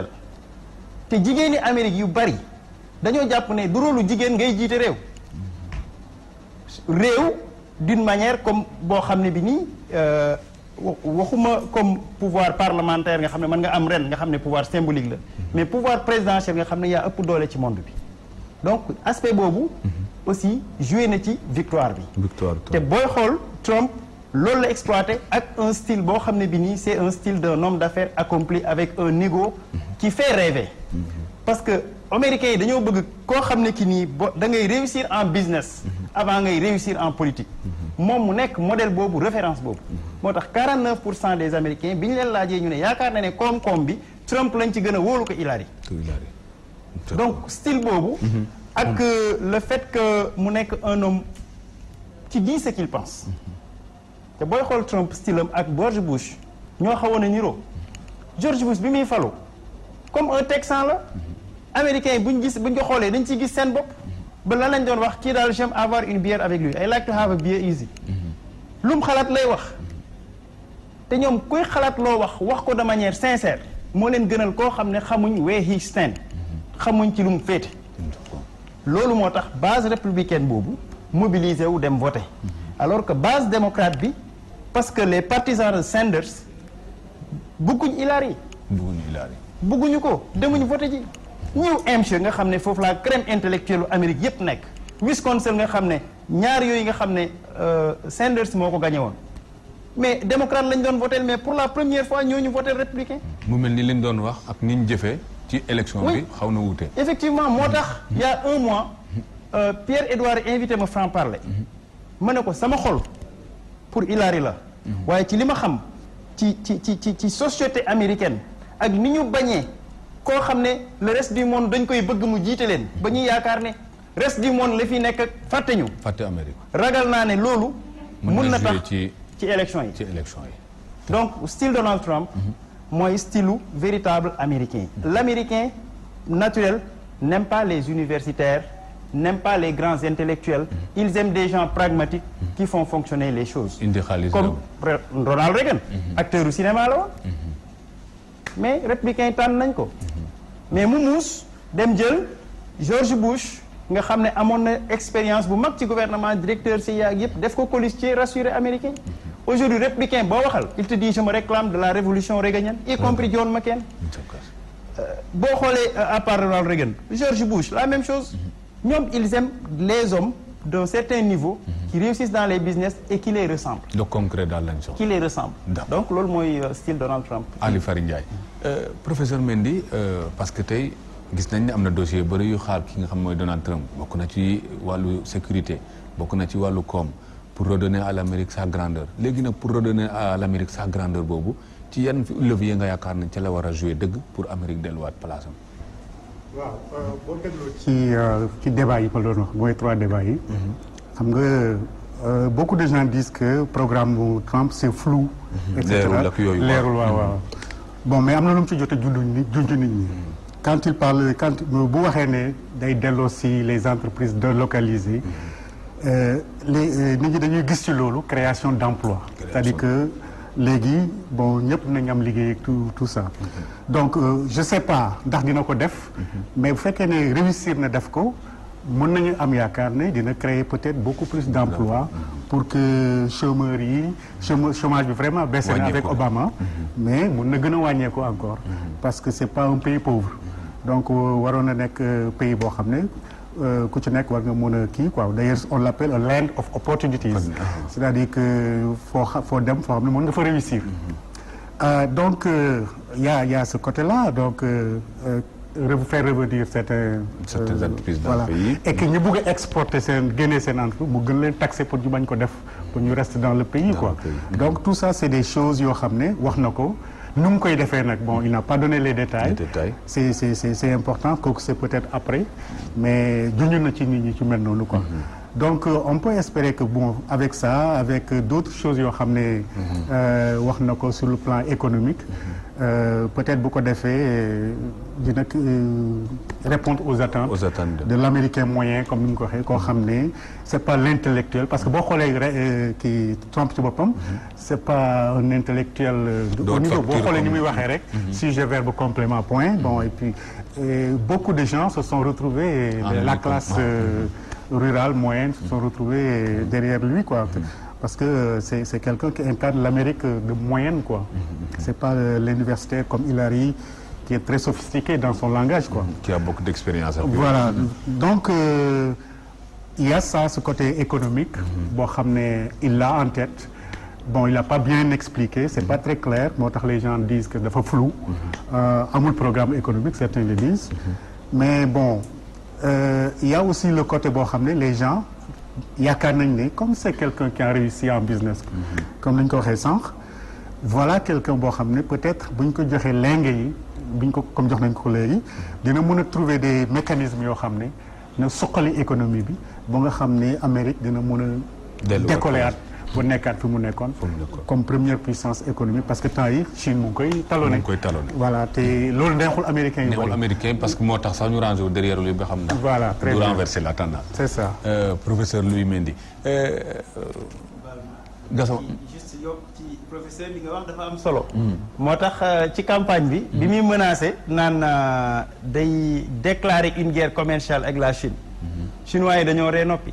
parce que ñëpp xam nañ ne endettement Amérique ci Chine dafa luur ba booy jënd kër dañ naan la kër gi ngay jënd banque ba ngay jox carte grise banque ba Chine a ko yor donc c'était un discours populiste boo xam ne dafa bëggoon pour jër Seydi Gassama kon Amérique mu ngi nar a doon rek li ko américains yi nar a def parce que itam Trump président la waaye itam peuple américain yi ñoo moom Amérique ñu gis ne itam nag toujours influence u Amérique ci Nations Unies tax na ñuy naan aussi Nations Unies lu mu doon Amérique moo ko koy def ñu gis ne am nay réew africain yoo xam ñu ngi menacé génn ci CPI parce que ne nañ ci une cour boo xamante ne ay président africain lay song ñoom lay attek yooyu bu fekkee ku mel ni Donald Trump sàggane na mbir moomu bi Afrique génn ci CPI te ñun amuñ mécanisme bu réguler mbir mi sur place aussi est-ce que du nekk beneen perte pour le continent dama wax rek d'abord sur le plan soo jëlee ci wàllu ma wax ci quelques mots ci wàllu koom-koom système libéral bu Amérique moom kenn mënu ko réinventer te wax nañ ko sànq am na accord yoo xam ne États-Unis jot na ko signé ak réew Amérique yi muy ALENA accord boobu malgré les annonces ragal naa ne pendant ces 4 ans de mandat su entamé na processus de retrait du yegg avant 4 ans kon foofu am na loo xam ne daf koy bloqué kon emploi yi mu dig les ouvriers dans ces états swing states là du doon loo xam ne dina ko réaliser dans les 2 prochaines années soo jëlee ci wàllu ñeneen levier bi mu am na li ñuy wax aux États-Unis Federal Reserve ñoo ñëwee politique monétaire ak politique économique bu États-Unis te foofu ku ñu fa nommé da ngay nekk indépendant gouvernement États-Unis amuñu benn pouvoir boo xam ne mun nañu imposer réserve fédérale ay directives c'est vraiment un organe indépendant boo xam ne ñoom ñooy décider sur la politique économique des États-Unis loolu su weesu wax nga affaire justice pénale internationale xam nga CPI mooy tribunal boo xam ne dafa xaw a doy waar ndax États-Unis mosu ci bokk bien vrai que saa yu ñu toogee di waxtaan affaire CPI dañuy ñëw te ñoom ñuy gën a wax saa ñu dajee rek conférence des états parties ñi gën a wax mooy États-Unis mooy américains yi ñi gën a lobby délégation bu gën a wéy délégation américaine la te ñoom nee nañu bokkuñu ci loolu mooy bokkuñu ci waaye li fay xew bëgg nañu ko influencer ndax am nañu beneen levier boo xam ne mun nañu influencer à partir de ce levier mooy conseil de sécurité des Nations Unies léegi ñun xaaruñu États-Unis pour mu def pression ci réew Afrique pour ñu nekk CPI ndax ñoom mosuñu gëm CPI waaye comme que nekk na fi nañ ko jëm a influencer waaye mosuñu ko gëm su réew Afrique mënoon nañ ci génn ci CPI tey ñoom dañuy kontaan su mënoon tas ñu kontaan la preuve duñ ko wax souvent dañuy fàtte ne Bush bi mu nekkee au pouvoir mais signé loo na réew Afrique yi yëpp ak la plupart des ay accords bilatéraux y compris Sénégal accords yoo xam ne Sénégal daf ci engagé que du mus a arrêté mukk américain jibal ko CPI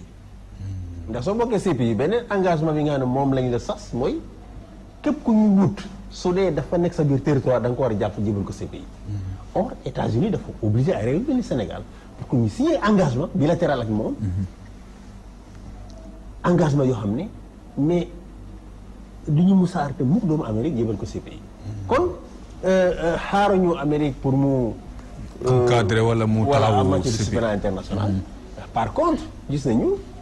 que Amérique bokk na ci ñi nga xam ne ñoom ñu pousse Nations Unies pour mu déférer Soudan à la Cour pénale internationale parce que ñoom bëggoon nañu créer benn état catholique au sud du Soudan ñëpp xam nañu sud Soudan ñoom ñoo ko sponsorisé les évangélistes américains ñi nga xam ne ñoom ñoo nekkoon ñoo doon influencer Bush ñoom ñu sponsorisé l'état du sud Soudan donc il fallait affaiblir Béchir pour que état boobu mun a am loolu moo andi. ñu bëggoon ko arrêté en Afrique du Sud Bachir au niveau de la Cour pénale internationale. kon justice pénale internationale dina continuer di dox. gëmuñu ko. ñoom li ñu gëm mooy seen justice bopp. justice interne des États-Unis loolu su weesu beneen côté ni ma ko waxee sànq mi nga xam ne war nañ ci ragal lool mooy États-Unis abandonné yeneen. rôle bi nga xam ne daan na ko jouer sur la scène internationale. C'est vrai que mun nañu condamner intervention en Irak mun nañu condamner intervention yeneen réew. waaye tamit am nañu cadre boo xam ne ak rôle bi daan nañu ko jouer pour que démocratie ak respecter ak yelleefu doomu aadama mun a am ci biir àdduna. rôle boobu et Obama joué na ko bu baax. gis nañu fii yëkkati na baatam. ñaawlu ni dirigeants africains daan doxale di leen ne Afrique dafa soxla ay institutions yu fortes pas des hommes forts loolu kaddu dafa am poids gendarme boobu mu doon def tuuti dafa am poids du gendarme sax mais kaddu bu am poids la waaye koo xam ne moom nee na Poutine lay admirer je crois que su dee dafa ne Poutine lay admirer c'est pas parce que dafa bëgg a doxale États-Unis ni Poutine di doxale waaye peut-être ñu seddoo ci biir àddina bi sa position par rapport au reste du monde loolu lay doxale et vraiment am nañu inquiétude ci côté boobu am nañu tamit inquiétude que terrorisme bi nga xam ne moom la ñu bëgg a xeex mu gën a law parce que tey su reconnaître Jérusalem comme capitale d'Israël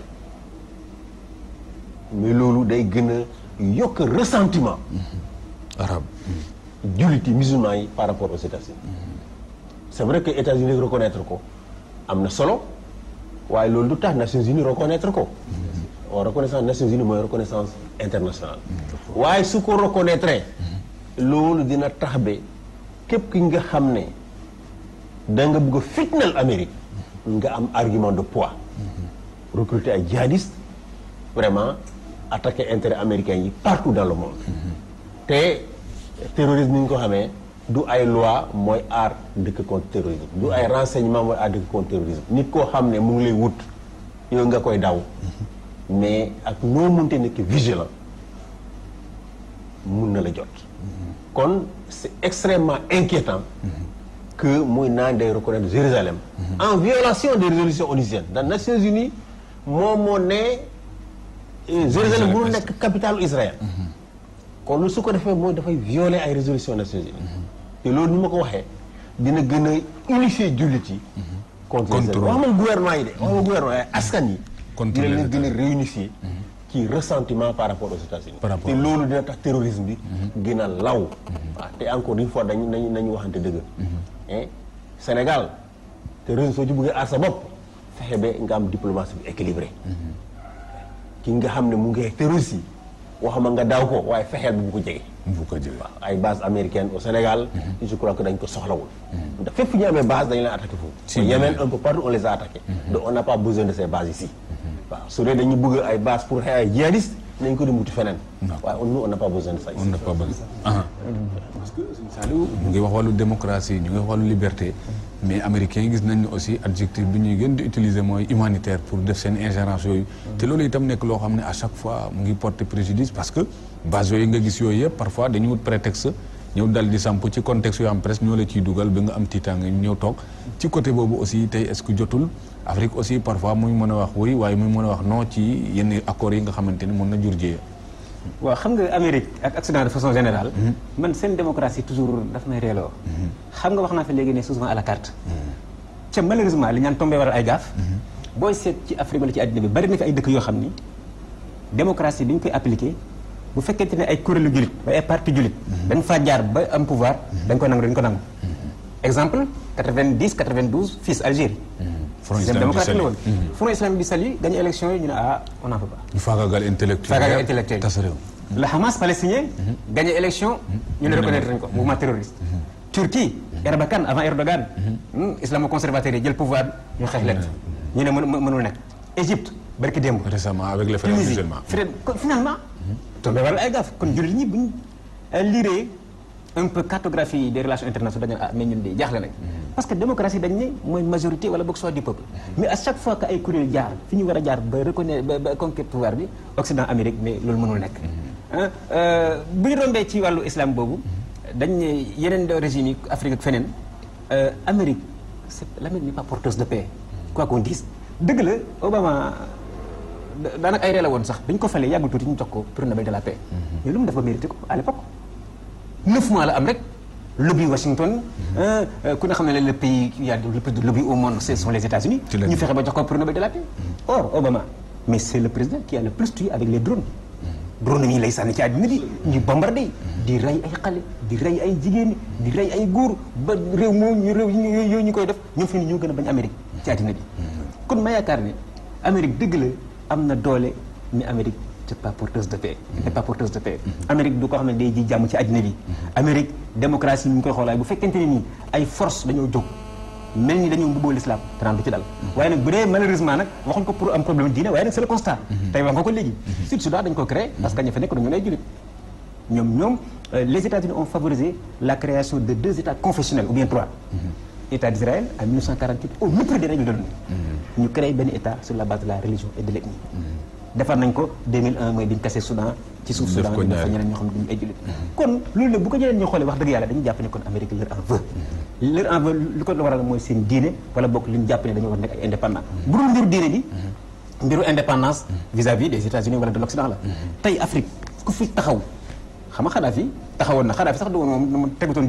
diine ci kanam waaye nag nationalité la woon panafricain ci la taxaw occidentaux yi faagaaga Amérique ci la bokk Robert Mugabe am na sax ñu ne Ablaye Wade en quelque sorte waaye nag bu ñu wax na ko moom Ablaye Wade ci boppam ne ñoom ñoo ko fi jëlee waaw mais nag man bu ñu ko analyser damay relativiser ndax 2012 wax dëgg yàlla dëgg la Amérique xeex nañ ko wala France waaye nag quelque part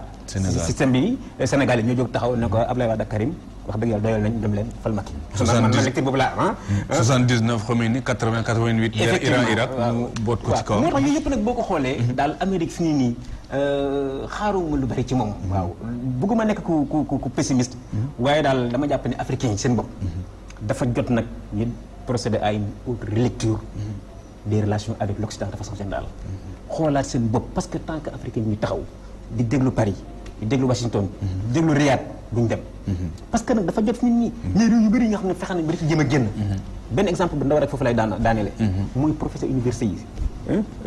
collègue ñi kii ñoom ñëpp xam nañ ko mais ñi ngi naan tant que ñi ngi yor monnaie CFA duñ ci génn mais fi mu ne CFA dañ ko def ci boppu africains yi te gis nga boo demee ci yenn collègues yenn rencontres yi mais les plus ardents défenseurs de la monnaie africains yi la fekk nañ ba ñoom Banque de France. am nañ ci fi nii loolu moom ñoo xam nañ ko. BCEAO dara dafa am ca neexu leen 3000 milliards de francs yi nga xam ne moom lañ yóbbu Banque de France pour garantir. ay mbir yoo xam ne boo ko découvrir dafa lay jaaxal. indépendance monétaire boobu nee itam nañu tant que cité nga Kadhafi mais mbir ma jégu ko loolu aussi mu ngi ciy fippoo ba génn ci. tant que amuñu indépendance monétaire. yor suñu monnaie duñ ci génn. indépendance militaire. tant que indépendance militaire amuñ ko duñ ci génn tant que njàngale ñi ñuy jàngale itam suñu biir réew mi duñ ci boole waxuma ne ñu def ko exclusivement langue nationale waaye ñu fexe ba séeréer ba ñu ko jàngal ci làkk séeréer tukulóor bi sax xam ci làkk tukulóor wolof bi ci làkk wolof duñ ci mën génn parce que ku ne xam ne suñu xale yi suñu langue nationale la ñuy gën a comprendre lu ñuy wax waaye tey jii élection américaine man j'étais surpris man sa école bi may jàngale dama ko defal publicité nii xale yi xam nañ li xew ci Amérique ñun depuis politique bi slogan yi Trumpens bi yëpp dañ koy xam parce que ñu ngi xam ne l'anglais c'est la langue internationale jàpp nañ ko waaye nag seen langue locale yi nga xam ne ci lañu mën a basé pour développer ñoom ñëpp ñu ngi ko teg suuf kon moo tax africain yi dama leen di woo ne buñu basé war a ci Trump ni ñu ko waxee fi léegi c'est un homme dans le système Amérique moo ko ñor d'abord Amérique moo ko ñor ensuite Amérique moo ko ñor enfin voilà kon xam naa waxtu baa ngi ñu waaj a dab mais kon Ali Fary comme Trump a trompé certains ñu bañ ñu trompé ñu ñun naka la ñu war a géttaroo ñun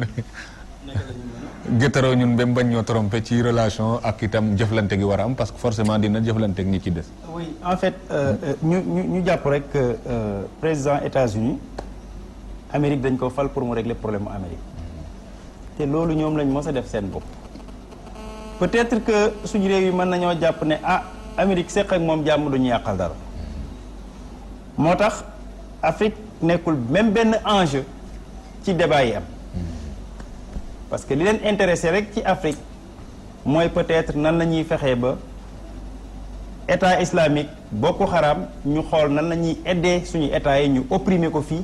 avant muy ñuy créer des choses yoo xam ne dinañ attenter États-Unis parce que dañuy basé wu comme ni ma ko waxee ci exemple Afghanistan le pays le plus pauvre au monde fexe ba foofa détruire les Twin Towers donc mesures préventives yooyu nga xam ne dafa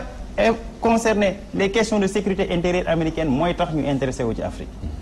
à part loolu initiative yi ñu jëloon yëpp dinañ ko continuer mooy MCA deuxième tranche bi mooy AGOA mooy yi nga xam ne précédente administrative yow li bi Obama jël dinañ ko continuer mais au niveau international il faut que ñu comprendre aussi que républicains yi quand ils sont au pouvoir ils ont une vision réaliste en relation internationale Trump comme George Bush comme keneen benn dictature bu fa nekk seq ak ñoom jàmm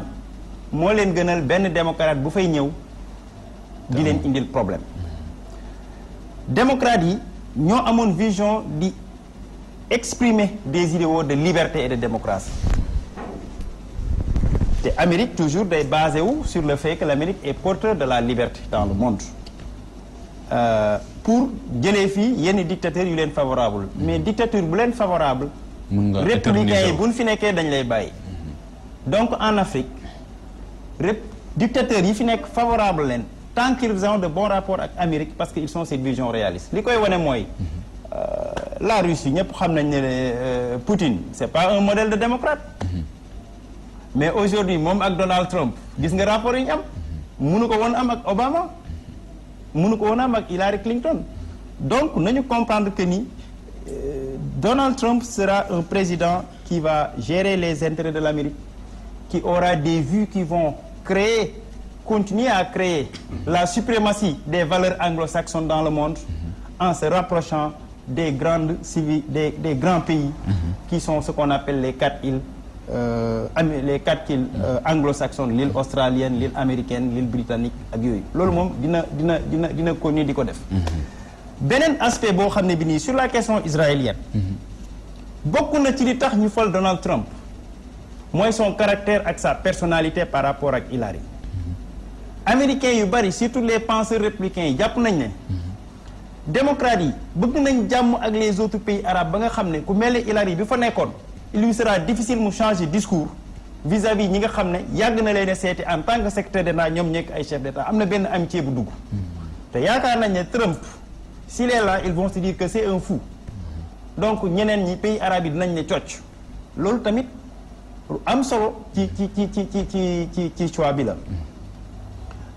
maintenant au niveau international républicains yi ils ont la culture ignorer le droit international George Bush def na ko bi muy déclenché la première. te dem nañu ba yenn ultra conservateur naan dañoo bëgg sax léegi US out of UN UN out of US. États-Unis na génn Nations Unies jógee New York dem feneen. ndax dañuy gis ne souvent bu fekkee ne. bëgg nañ engagé yenn action militaire yoo xam ne nii c'est motivé par des intérêts unilatéraux spécifiques américaines pétrole ak yooyu ñu bëgg ci dugal Nations Unies dañuy bañ.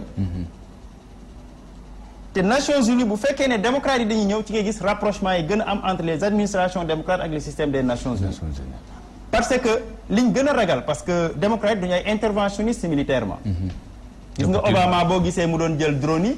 parce que l'opinion publique américaine dafa sensible au taux de mortalité dans les actions. Militaires. Donc il pense que loolu bu ñu ko defee dinañ cibler les groupes terroristes moo gën ñu déclarer des guerres conventionnelles. Loolu donc baax na ñu xam ko mais pour autant nañu xam ne Donald Trump est aujourd'hui le président des États-Unis américains yi ñoo ko fal te réew bu nekk. na accepter principe bu am des relations civilisées avec les États ils ont le droit de choisir leur leader. loolu buñ ko jàppee ba pare jàpp ne ñun suñu développement duñ ci xaar kenn waaye kuñ ci fekk ñu jël. bu boobaa dinañ seq ak ñëpp jàmm. mucc ci donc moo tax ma jàpp ne quand même di inviter suñu leader actuel yi. ak musulmans yi tiit naan Donald Trump da leen di tere. loolu lépp du am ndax munu koo def. munu ko def. buy wax naan day tere. pays musulmans yi ñu ñëw Amérique pays yi nga xam ne ay Syrie ay kii yooyu lay xalaat mais xalaatee wuñ ko pays yoo xam ne comme Sénégal la parce que là on voit que c'est des États responsables c'est des États clean. Enfin une précision sur le Sud-Soudan. Sud-Soudan bu ñu ko développé aussi c'est vrai que ña fa nekk les lobbies évangélistes am nañ ci solo mais aussi demoon nañ ñoom ba jàpp ne ñoom war nañ mun a jàppale suñu mbokku nit ñi ñuul ñi fa nekk nga xam ne tamit. wax dëgg yàlla Bachar daf leen doon opprimé di jëlee pétrole bi foofu di ko jox arabe yi di bàyyi nit ñi ñuul ñi loolu tamit dëgg gu leer la. c'était du racisme arabe pas musulman mais arabe. d'accord man non Alifa je suis désolé. ma préciser foofu rek. mais pendant combien de décennies la ngi gis Israël di rey ay jullit. di tëj Rafah nga ne dee ci di yàq Palestine di def lu ko neex intervenir foofu. là aussi li koy waral. d'accorduma ci. comme yow d'accorduma ci. li koy waral mooy. gouvernement américain bu fa mënta nekk. tu es sous l'otage de l'AIPAC l'association le lobby juif. parce que Amérique boo fa nekkee les juifs sont 3% de la population. mais ñetti secteur lañ contrôlé. moo tax kenn du dem sans ci politique Israël doo fa dem te d'accord ak ñoom. il contrôle les médias il contrôle les banques il contrôle le système judiciaire. te ñett yooyu ko contrôle yow yaa yor réew mi. dañuy woñaar say loxo. Obama def na lu nekk. am na beneen lobby bu nekk Obama def na lu nekk. dañ ne ñaari lobby yi fi gën a fort Washington mooy le lobby juif et le lobby arabe. ñu ko beneen débat la. arabe amul lobby arabe amul. dama lay wax non je suis désolé. lobby arabe je suis désolé am na fa. am na yoo xam ne dañuy. le lobby arabe d'abord attentat 11 septembre. bi nga xam ne am na mais c'est le lobby arabe ñu exfiltré. Non, ça c'est pas c'est Bandahar, c'est le prince Bandahar qui était là-bas. Non, Ali.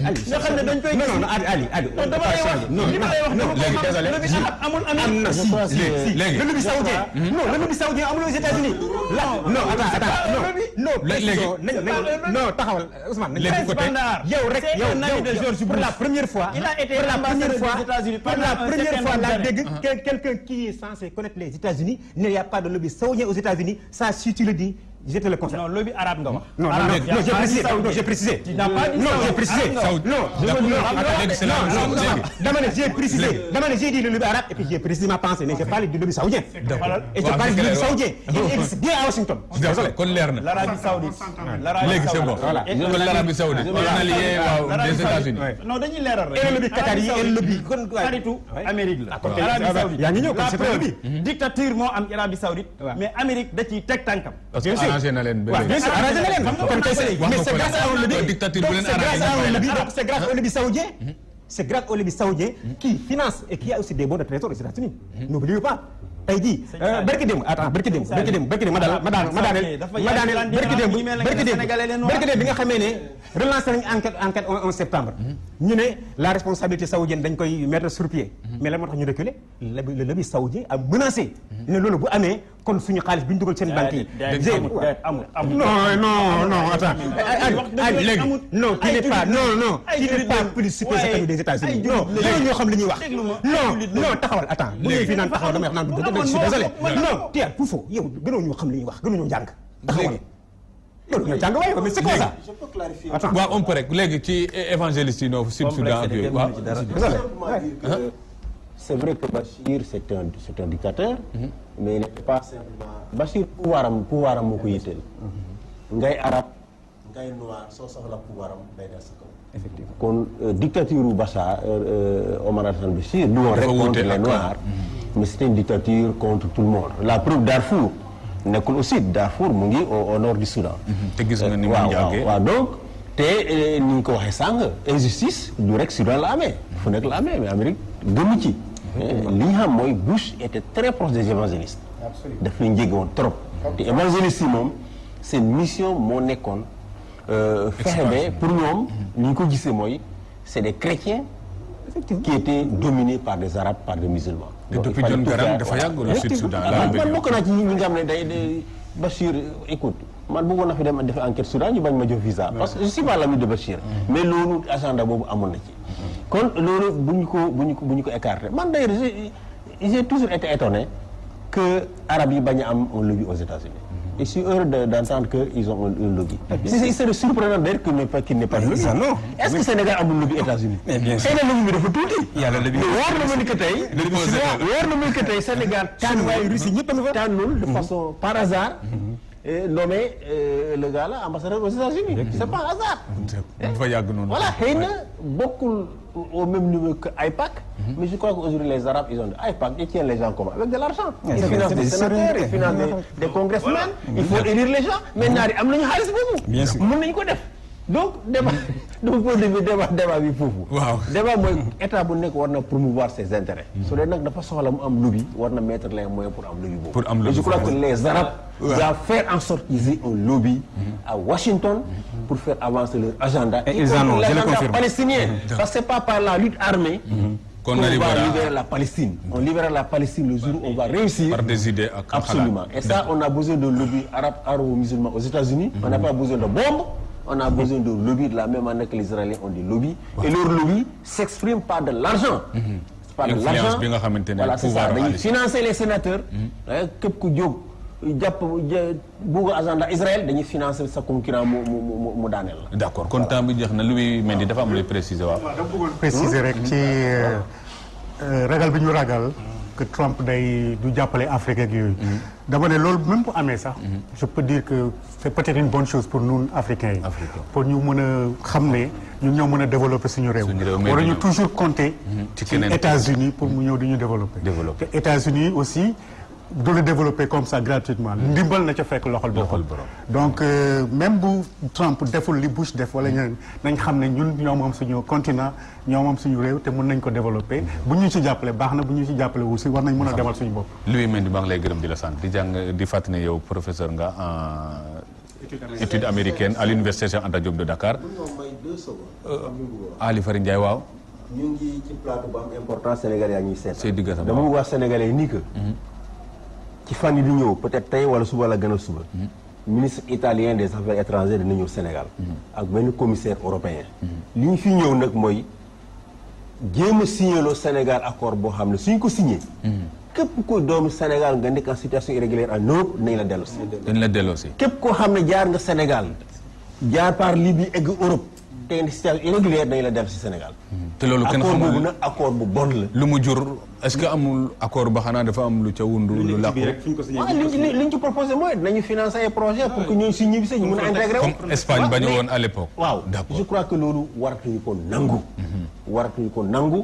et le développement warul jublu pour freiner immigration. et le développement dañ ko fa war a joxe pour développer Afrique waru nekk en contrepartie. pour empêcher africains yi dem parce que encore une fois ay APE ak ñeneen accords yi yëpp bu ñu ñëwee appauvrir l'Afrique. d'accord Seydi Gassama directeur exécutif Amnesty International bokkoon suñu invité Ali Fary Ndiaye maa ngi lay gërëm di la sant yooyu itam nga nekk spécialiste de l'Amérique Louis Mendy professeur à l'UCAD di fa jàngale études américaines Serigne Saliou Samb journaliste docteur en sciences politiques maa ngi lay gërëm di la sant di gërëm di sant Oustaz Assane Diouf mi nga xam moo réalisé émission bi di gërëm El Hadj Mamadou Diouf Papis Mbaye Aïssatou Diagne ñi ma gunge ci wàllu régie di gërëm di sant nag ñu daan teewlu ci Diine ak Jamono wa salaam voilà Mame Sidi Diop merci jërëjëf merci